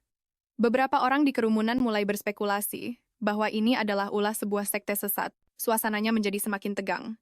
Sang Santa mengambil kesempatan untuk menyebutkan sebuah ramalan ilahi yang baru-baru ini diterima, mengisyaratkan bencana yang akan datang ke istana. Orang-orang segera menghubungkan ini dengan wanita misterius yang baru-baru ini dibawa oleh kaisar. Pelayan itu menyarankan untuk segera mengungkapkan kebenaran atas nama kuil, tetapi Sang Santa menghentikannya. Sang Santa berkata dengan penuh arti bahwa rumor membutuhkan waktu untuk berkembang agar mencapai efek maksimal. Dia berencana untuk menunggu dengan sabar sampai waktunya tepat sebelum menyerang dengan telak. Sementara itu, suasana di dalam kediaman Marchioness Kate dipenuhi amarah. Ibu Sang Santa, Sang Marchioness, sangat marah karena kaisar secara sepihak memutuskan pilihan permaisuri. Suaranya bergetar karena murka, menganggap ini tidak lain adalah sebuah penghinaan bagi kaum bangsawan. Seorang bawahan dengan wajah tersembunyi di bawah topi pada saat yang tepat mengusulkan sebuah rencana. Dia berencana untuk memanfaatkan fakta bahwa Ariel tidak bisa membaca untuk menciptakan masalah besar. Dia mengindikasikan bahwa dia sudah mengatur personel untuk menempatkan seseorang di dekat Ariel. Kembali ke istana, para pelayan sedang heboh membahas berita tentang pemilihan pelayan pribadi untuk tamu terhormat itu. Kompensasi yang besar membuat banyak orang bersemangat untuk melamar dengan diskusi yang terus ramai. Seorang wanita dengan rambut pink pendek menunjukkan senyum penuh arti. Dia mendekati Ansel secara proaktif, mengusulkan diri untuk menjadi pelayan khusus Ariel. Ansel membawanya ke hadapan Ariel, menjelaskan situasinya secara singkat. Ariel terkejut saat mengetahui bahwa wanita itu adalah keturunan campuran manusia dan peri. Setelah Ansel pergi, hanya mereka berdua yang tersisa di dalam ruangan. Tepat saat Ariel merasa haus, Rachel pada saat yang tepat menawarinya minuman. Sikap penuh perhatian ini malah membuat Ariel curiga. Dia tidak ingat menunjukkan tanda-tanda haus yang membuatnya curiga kalau pelayan itu telah mengawasinya selama ini. Keesokan harinya saat sinar mentari pagi menembus Gordon, Ariel perlahan bangun. Begitu membuka mata, dia melihat Rachel berdiri tanpa suara di samping tempat tidurnya. Dia terlonyak ketakutan, berpikir dalam hati kalau pelayan itu pasti sudah berjaga semalaman. Setiap kali dia berbalik, dia bertemu dengan tatapan mata yang tenang dan tanpa ekspresi itu membuatnya merasa sangat tidak nyaman meskipun Rachel tetap diam membisu. Tatapannya yang seolah ada di mana-mana itu sungguh meresahkan. Dia tiba-tiba mendapat inspirasi memikirkan cara cerdik untuk melarikan diri dari pengawasan ini. Dengan semangat, dia mengusulkan untuk mengunjungi perpustakaan istana, berpikir akhirnya dia bisa sedikit tenang. Sekilas keterkejutan melintas di mata Rachel. Jelas tidak menyangka seseorang yang buta huruf ingin mengunjungi perpustakaan. Ariel melompat-lompat di antara rak-rak buku, hanya memilih buku-buku dengan ilustrasi yang indah. Dia dalam hati berdoa agar Rachel tidak mengikutinya terlalu dekat. Ini adalah momen langkanya untuk sendirian karena Cedric bersikeras menolak mengajarinya membaca. Dia tidak punya pilihan selain belajar diam-diam sendirian. Akhirnya dia memilih sebuah buku cerita bergambar anak-anak dengan senang berencana mengajari dirinya sendiri membaca. Sambil memegang buku itu, dia duduk di bangku taman dan mulai dengan sungguh-sungguh mencocokkan gambar dengan teks. Saat itu, seorang anak laki-laki kecil yang mengenakan jubah mendekat dengan takut-takut. Melihat anak kecil yang menggemaskan itu, hatinya hampir meleleh. Anak itu berkata bahwa gurunya yang menyuruhnya datang untuk menanyakan tentang buku catatan penyihir agung. Dia langsung menjadi waspada dengan tegas menyatakan bahwa buku harian itu sudah lama dibakar habis menjadi abu. Tepat saat dia akan mengusirnya, dia melihat lingkaran sihir di lapisan dalam jubah anak itu. Penemuan ini membuat matanya berbinar. Seketika melupakan kewaspadaannya, dia mempelajarinya dengan penuh minat, dan menemukan itu adalah lingkaran sihir penahan panas. Sayangnya desainnya cacat menyebabkan konsumsi mana yang berlebihan. Dia tidak bisa menahan diri dan langsung memberikan penjelasan panjang lebar tentang prinsip-prinsip sihir. Dan sama sekali tidak bisa berhenti. Anak laki-laki itu mendengarkan dengan penuh kebingungan tetapi tetap mengangguk patuh. Dia dengan santai menyempurnakan lingkaran sihir itu dan jubahnya langsung memancarkan kehangatan yang nyaman. Melihat ekspresi senang anak itu, dia tiba-tiba sadar kalau tindakannya terlalu mencolok. Dia buru-buru merendahkan suaranya menuntut anak itu untuk menjaga rahasia ini. Anak itu mengangguk kencang lalu berlari secepat kilat. Tepat saat dia bernapas lega, suara tenang Rachel tiba-tiba terdengar dari belakangnya. Baru saat itulah dia sadar dengan panik bahwa pelayan itu telah mengawasinya selama ini, membuatnya langsung berkeringat dingin. Melihat ekspresi penuh pertimbangan Rachel, jantungnya berdebar kencang karena cemas. Sekarang ada satu orang lagi yang harus dia bungkam. Desain baru jubah sihir itu menyebabkan kehebohan besar di menara sihir. Para penyihir berdebat tanpa henti di sekitarnya. Mereka menatap garis yang baru ditambahkan itu, tidak mampu memahami prinsip di baliknya. Ada yang bilang itu pasti hanya tebakan beruntung, tapi kebanyakan percaya ini tidak mungkin sebuah kebetulan. Beberapa bahkan membandingkan anak itu dengan sang kaisar, menyebutnya sebagai penyihir jenius yang lain. Anak itu bersembunyi di sudut merasa tertekan karena telah mengacaukan apa yang dipercayakan tamu terhormat itu kepadanya. Cedric duduk di kamar Ariel menyeringai sambil bertanya perbuatan baik apa yang telah dilakukannya. Dia dengan santai berkata bahwa dia hanya sedikit mengubah lingkaran sihir itu, tidak menyangka akan menimbulkan keributan sebesar itu. Dia melirik buku bergambar di tangan Ariel, tersenyum sambil mengatakan bahwa masalahnya justru ada pada kata hanya itu. Dia dengan sabar menjelaskan bahwa sihir pernah menghilang dari dunia ini, dan level sihir saat ini jauh lebih rendah. Matanya terbelalak kaget, tidak percaya bahwa sihir benar-benar bisa lenyap dari dunia. Dia menceritakan secara rinci konsekuensi dari perang akhir zaman 1000 tahun yang lalu. Ras-ras yang berhasil selamat bersatu padu untuk bertahan hidup, membangun kembali rumah mereka sedikit demi sedikit melalui teknologi. Baru setelah menemukan lingkaran sihir kuno, mereka bisa kembali menggunakan kekuatan sihir. Mereka pun pindah ke balkon di mana Cedric menunjuk gedung-gedung tinggi di kejauhan dan menceritakan sejarah perkembangan kekaisaran. Dia menggodanya dengan mengatakan jika identitasnya terungkap, dia akan langsung menjadi ikon nasional. Dia dengan cepat menggelengkan kepalanya mengatakan bahwa dia hanya ingin hidup tenang. Cedric pun langsung mengangguk setuju, mengatakan bahwa dia tidak berniat membaginya dengan orang lain. Barulah saat itu Ariel menyadari alasan ada penyihir-penyihir muda di istana. Teringat penampilan menggemaskan bocah laki-laki itu, Ariel jadi tersenyum sendiri, tapi dia tetap merasa kalau Cedric waktu kecil adalah yang paling menggemaskan. Dia teringat bagaimana bocah laki-laki yang dulu selalu mengikutinya sambil memanggil-manggil namanya kini telah tumbuh menjadi seorang pria tampan. Ariel tanpa sadar menatap wajah Cedric dari samping, memperhatikan dengan saksama bagaimana dia telah menjadi dewasa sampai wajah itu semakin mendekat dan mendekat. Barulah Ariel tiba-tiba tersadar. Dia mendorong Cedric dengan panik, wajahnya memerah sampai ke telinga. Dengan tergagap, dia memarahi Cedric karena mencoba mencuri ciuman pertamanya. Cedric memasang tampang polos bertanya bukankah tatapan Ariel ke bibirnya adalah sebuah undangan baginya untuk menciumnya. Lalu dia tersenyum jahil mengingatkan Ariel bahwa dia sudah pernah menciumnya saat mereka masih kecil. Ariel jadi kesal bukan main bersikeras bahwa ciuman itu tidak dihitung. Keduanya pun saling beradu mulut, membuat suasana di antara mereka menjadi sangat hangat. Cedric dengan bijak memutuskan untuk menyudahinya tersenyum sambil pamit dan pergi. Begitu keluar dari kamar Cedric tidak bisa menahan tawanya. Dia teringat bahwa waktu itu dia hanya mencium kening Ariel. Jadi ciuman pertama Ariel masih aman. Tepat pada saat itu Ansel bergegas menghampirinya untuk melaporkan bahwa pihak Quill mengirim seseorang untuk meminta audiensi. Cedric langsung waspada firasatnya mengatakan masalah ini tidaklah sederhana. Di Aula Agung seorang pejabat Quill berlutut di tanah melaporkan tentang penyakit aneh yang muncul di kalangan rakyat. Dia melaporkan bahwa para pasien seolah-olah energi kehidupannya diserap habis hingga hanya tersisa kulit dan tulang. Dia dengan terang-terangan mengatakan kalau ini adalah metode ritual sekte sesat. Ucapannya itu tiba-tiba mengarahkan kecurigaan kepada Ariel yang berasal dari hutan. Dia menyiratkan bahwa Ariel adalah penyihir pembawa bencana, mendengar seseorang menjelek-jelekan Ariel.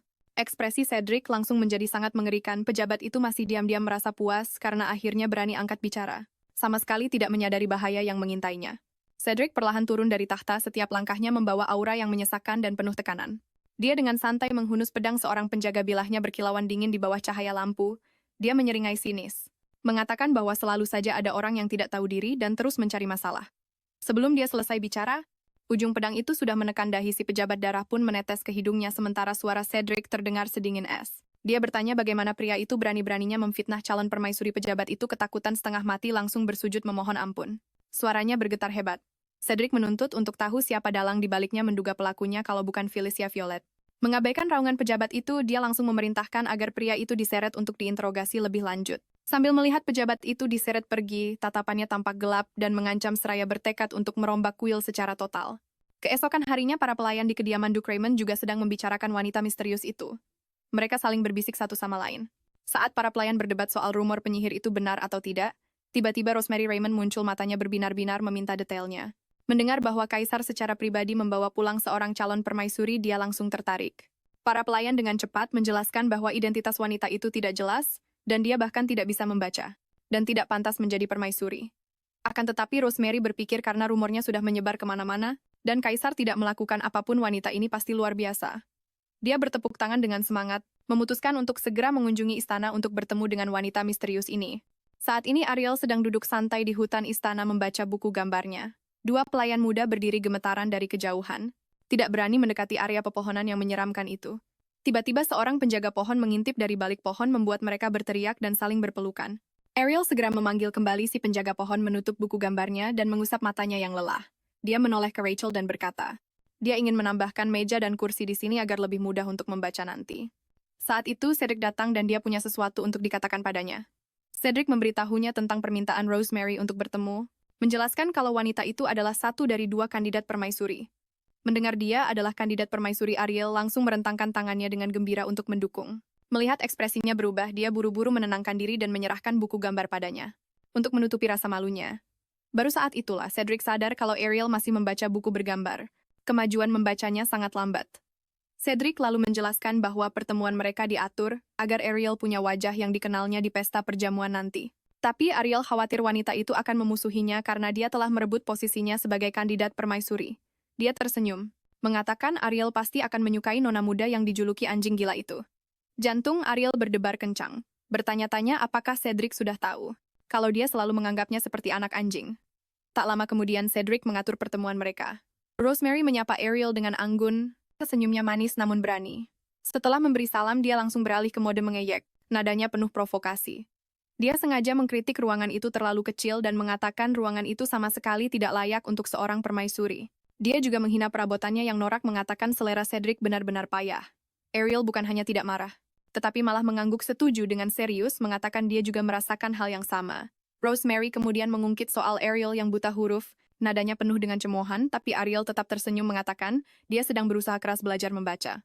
Rosemary menatapnya dengan frustrasi, merasa wanita ini benar-benar kebal terhadap kritikan.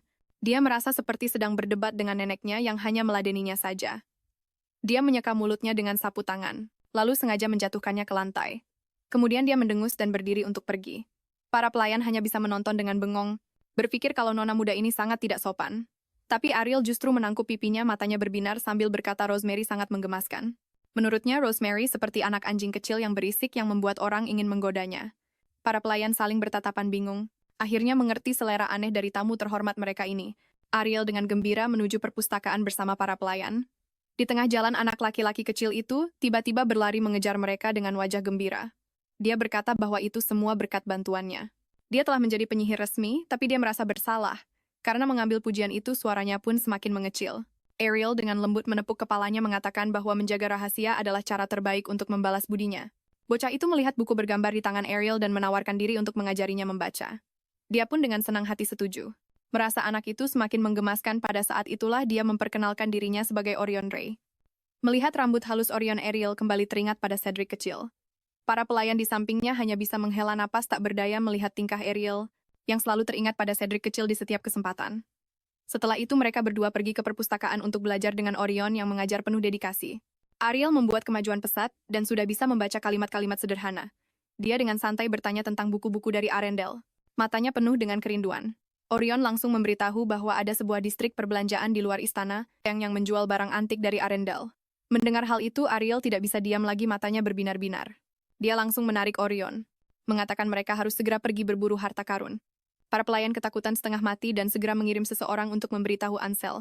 Ansel bergegas datang dengan napas terengah-engah untuk menghentikan mereka, mengatakan bahwa ini terlalu berisiko, tapi saat Ariel mendengar Cedric tidak bisa menemani mereka, dia malah menjadi lebih senang.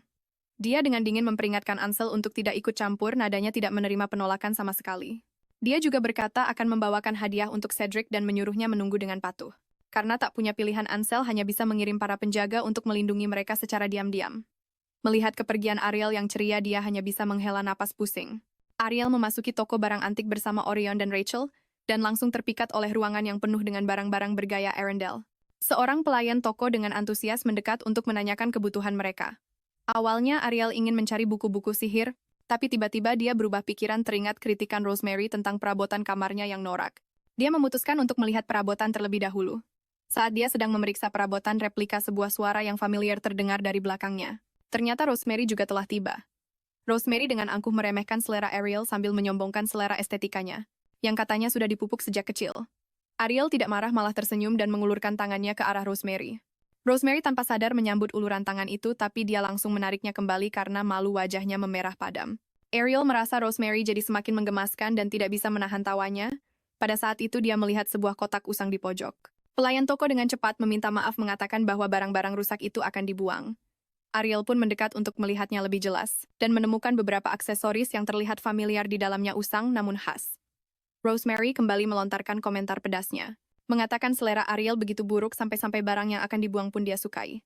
Namun Ariel diam-diam tersenyum sendiri karena Rosemary juga persis, tipenya. Dia pun mengabaikan ejekan itu. Dia bersikeras membeli sebuah jepit rambut tua. Kemudian di bawah tatapan kaget semua orang, dia menyuruh Orion merapalkan sihir pada jepit rambut itu. Jepit rambut itu seketika kembali seperti baru bersinar dengan cemerlang. Rosemary langsung terdiam, tak bisa berkata apa-apa. Dan dengan kesal berbalik untuk pergi, tapi tepat saat dia melangkah keluar, sebuah keributan terjadi di luar toko, menandakan adanya gangguan. Ariel bergegas keluar dan melihat seseorang mencoba menculik Rosemary. Tanpa ragu sedikit pun dia menusuk paha si penculik dengan jepit rambut yang baru dibelinya, memanfaatkan momen saat penculik itu lengah karena kesakitan. Dia langsung menghajar penculik itu sampai terpental. Kekuatan Ariel membuat semua orang terkejut dan terinspirasi olehnya. Rosemary menggigit lengan penculik lain dengan keras dan berhasil kabur. Melihat situasi yang tidak menguntungkan, para penculik itu pun segera melarikan diri. Tapi mereka langsung diringkus di tikungan oleh para ksatria yang tiba tepat waktu. Cedric berjalan perlahan dengan tangan di saku, menatap rendah para penculik yang sudah tak berdaya di tanah. Dengan dingin dia mengatakan akan menghukum tikus-tikus kurang ajar itu dengan setimpal. Ariel ingin mengejar satu pelaku yang kabur, tapi para ksatria melarangnya mengambil risiko. Sambil berdiri di samping, Rosemary pun bertanya pada Ariel, mengapa dia begitu hebat bertarung. Ariel menoleh dan menjelaskan kalau dia tumbuh besar dengan sering adu jotos dengan Brian. Seketika itu juga Rosemary langsung menyimpulkan dengan semangat, yakin kalau Ariel pasti telah membuat kaisar tunduk dengan kekuatannya. Ariel pun dengan cepat menghentikannya, mengingatkan kalau dia seharusnya mengucapkan terima kasih. Wajah Rosemary langsung memerah padam seperti tomat tergagap dan tidak bisa mengucapkan sepatah kata pun. Akhirnya karena terlalu malu, dia langsung melompat masuk ke kereta dan kabur begitu saja tanpa menoleh ke belakang. Melihat kepergiannya yang terburu-buru, Ariel pun tertawa. Tiba-tiba Cedric mendekat dari belakang sambil membawa penculik yang tadi mencoba kabur. Dia melemparkan pria itu ke tanah dan berkata ini adalah hasil buruannya. Melihat tingkahnya, Ariel berpikir Cedric mirip seperti seekor kucing yang dengan bangga memamerkan hasil tangkapannya, tapi ekspresinya mendadak berubah saat dia berkata kalau dia akan membereskan para penjahat kurang ajar ini. Ariel dengan cepat memohon agar mereka diampuni dengan alasan mereka mungkin masih berguna. Hanya dengan beberapa patah kata dia berhasil meyakinkan Cedric membuat para ksatria di dekatnya tertegun. Cedric lalu mengajaknya untuk melanjutkan berbelanja. Setelah mereka berdua pergi, Komandan Satria dengan wajah muram memerintahkan bawahannya untuk membereskan kedua penjahat itu. Sementara itu di kediaman sang orang suci, ibunya sedang membahas serangan terhadap Rosemary. Nada bicaranya terdengar menyesal karena mereka gagal memanfaatkan kesempatan untuk melenyapkan saingannya itu. Sang orang suci sama sekali tidak menunjukkan emosi, dia hanya bertanya tentang rumor penyihir. Ibunya tersenyum puas dan berkata bahwa semuanya telah diatur. Dia meyakinkan putrinya bahwa dia akan membersihkan semua penghalang untuknya. Beberapa hari kemudian Ariel menghadiri pesta teh Rosemary ditemani oleh Rachel. Rachel memberitahunya bahwa Yang Mulia Kaisar tidak lagi mengizinkannya meninggalkan istana sendirian. Karena itu pesta teh kali ini diadakan di area istana. Sesampainya di taman, Rosemary sudah duduk di sofa. Tampak sudah menunggu cukup lama. Bahkan ketika melihat Ariel tiba, dia tidak beranjak untuk menyambutnya. Ariel tidak peduli dia dengan anggun duduk di seberangnya dan mengangkat cangkir tehnya. Rosemary mengamati setiap gerak-gerik Ariel dengan teliti lalu tiba-tiba meletakkan tangan di atas lutut dan termenung.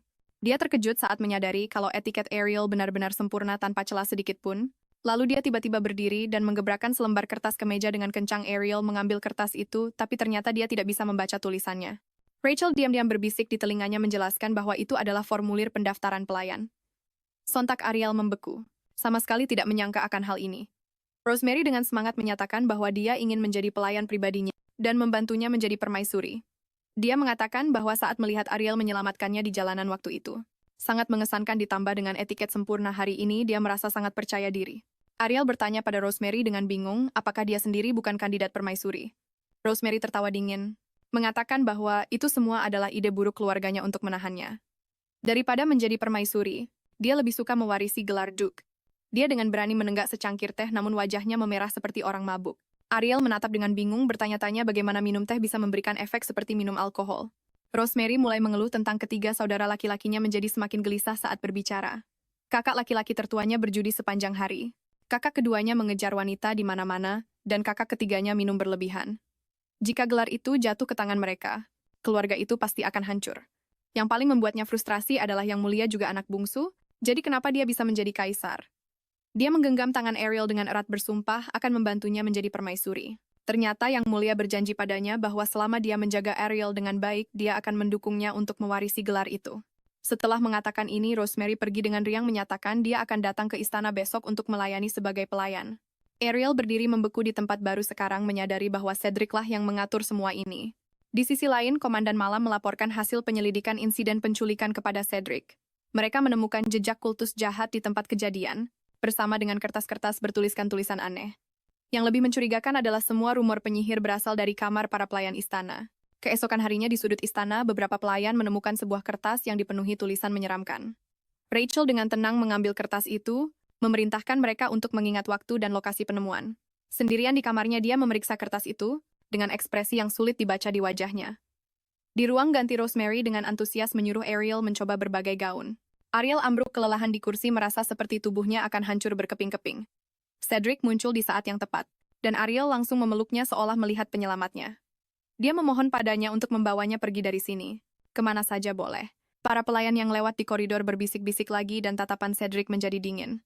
Dia dengan lembut menyarankan untuk membunuh mereka semua, dan Ariel dengan cepat menghentikannya, tetapi dia diam-diam menambahkan bahwa jika dia benar-benar harus membunuh mereka, jangan biarkan dia melihatnya. Cedric menatapnya dengan terkejut mengatakan bahwa orang lain akan mati-matian mencoba menghentikannya. Hanya dia yang mau berkompromi mengizinkannya bertindak di tempat yang tidak bisa dia lihat. Ariel tersenyum pahit mengingat pengalamannya di medan perang dan menyadari bahwa dia sudah lama mati rasa. Dia berkata dengan lembut, "Istana megah ini membuatku tidak nyaman karena aku hanya tinggal sementara. Lagi pula setelah aku melihat dunia yang indah ini, aku pada akhirnya akan kembali ke hutan." Mendengar ini ekspresi Cedric langsung menjadi gelap. Dia menatap Ariel sekali lagi memperhatikan ekspresi yang seolah siap pergi kapan saja. Pada saat ini obrolan para pelayan terdengar dari ruangan sebelah. Mereka dengan bersemangat mendiskusikan rumor penyihir, suara mereka semakin keras. Ariel baru saja akan mengatakan sesuatu ketika dia menyadari Cedric telah berhenti melangkah. Dia dengan kasar mendorong pintu hingga terbuka muncul dengan tatapan mengancam di hadapan kedua pelayan itu. Para pelayan itu ketakutan setengah mati, mereka jatuh berlutut dan memohon ampun di bawah tatapan dingin Cedric. Dia memerintahkan mereka untuk dibawa pergi dan dihukum berat untuk dijadikan contoh. Setelah berurusan dengan para pelayan, dia berbalik dan bertanya kenapa wanita itu tidak marah. Dia hanya mengangkat bahu mengatakan tidak peduli dengan rumor-rumor ini.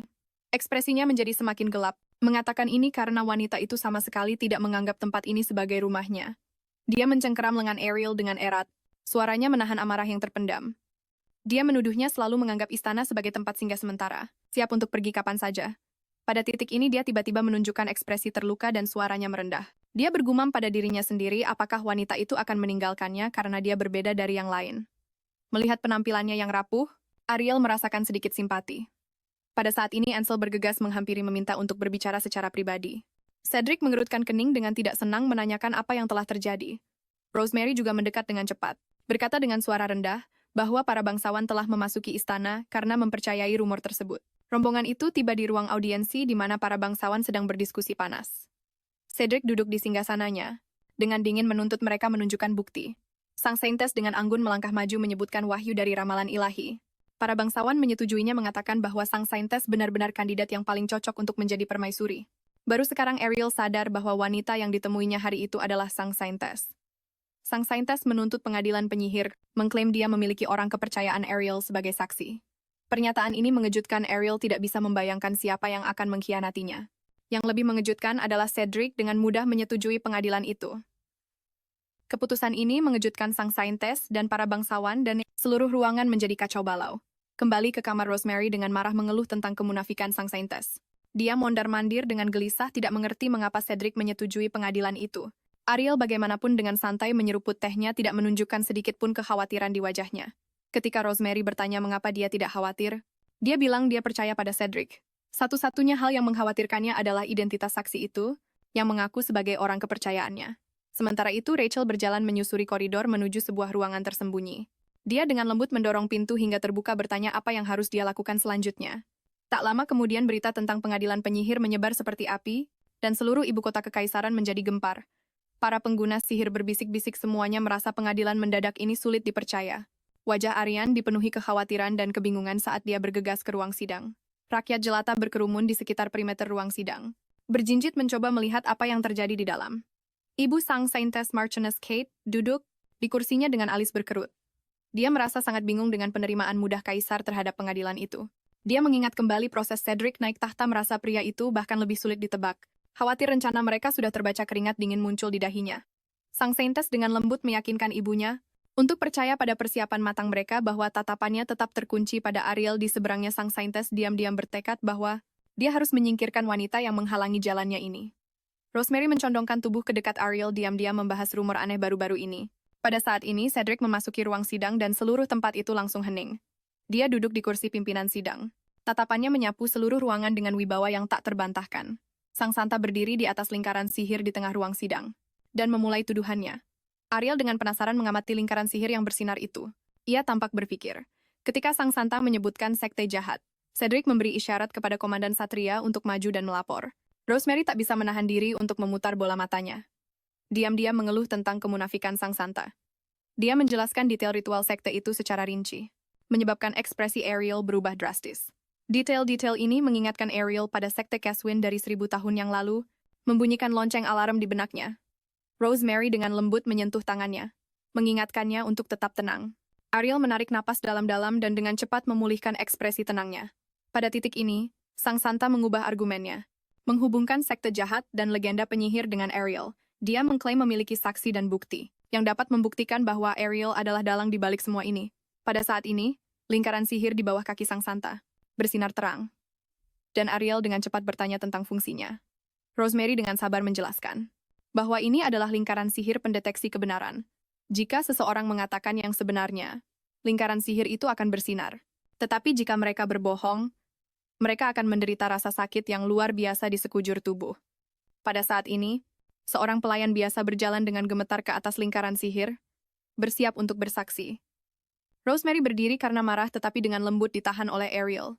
Pelayan itu dengan gemetar menuduh Ariel dan menunjukkan sebuah buku sebagai bukti.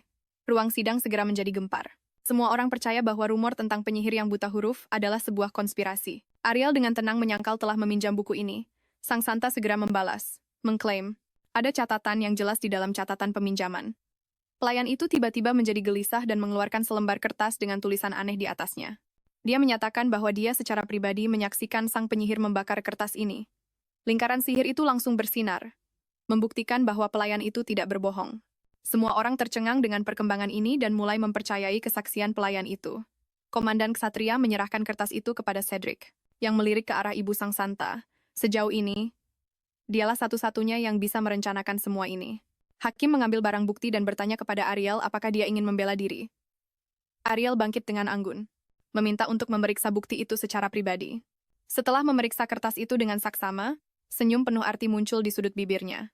Dia menyatakan dengan pasti bahwa ini adalah sebuah pemalsuan.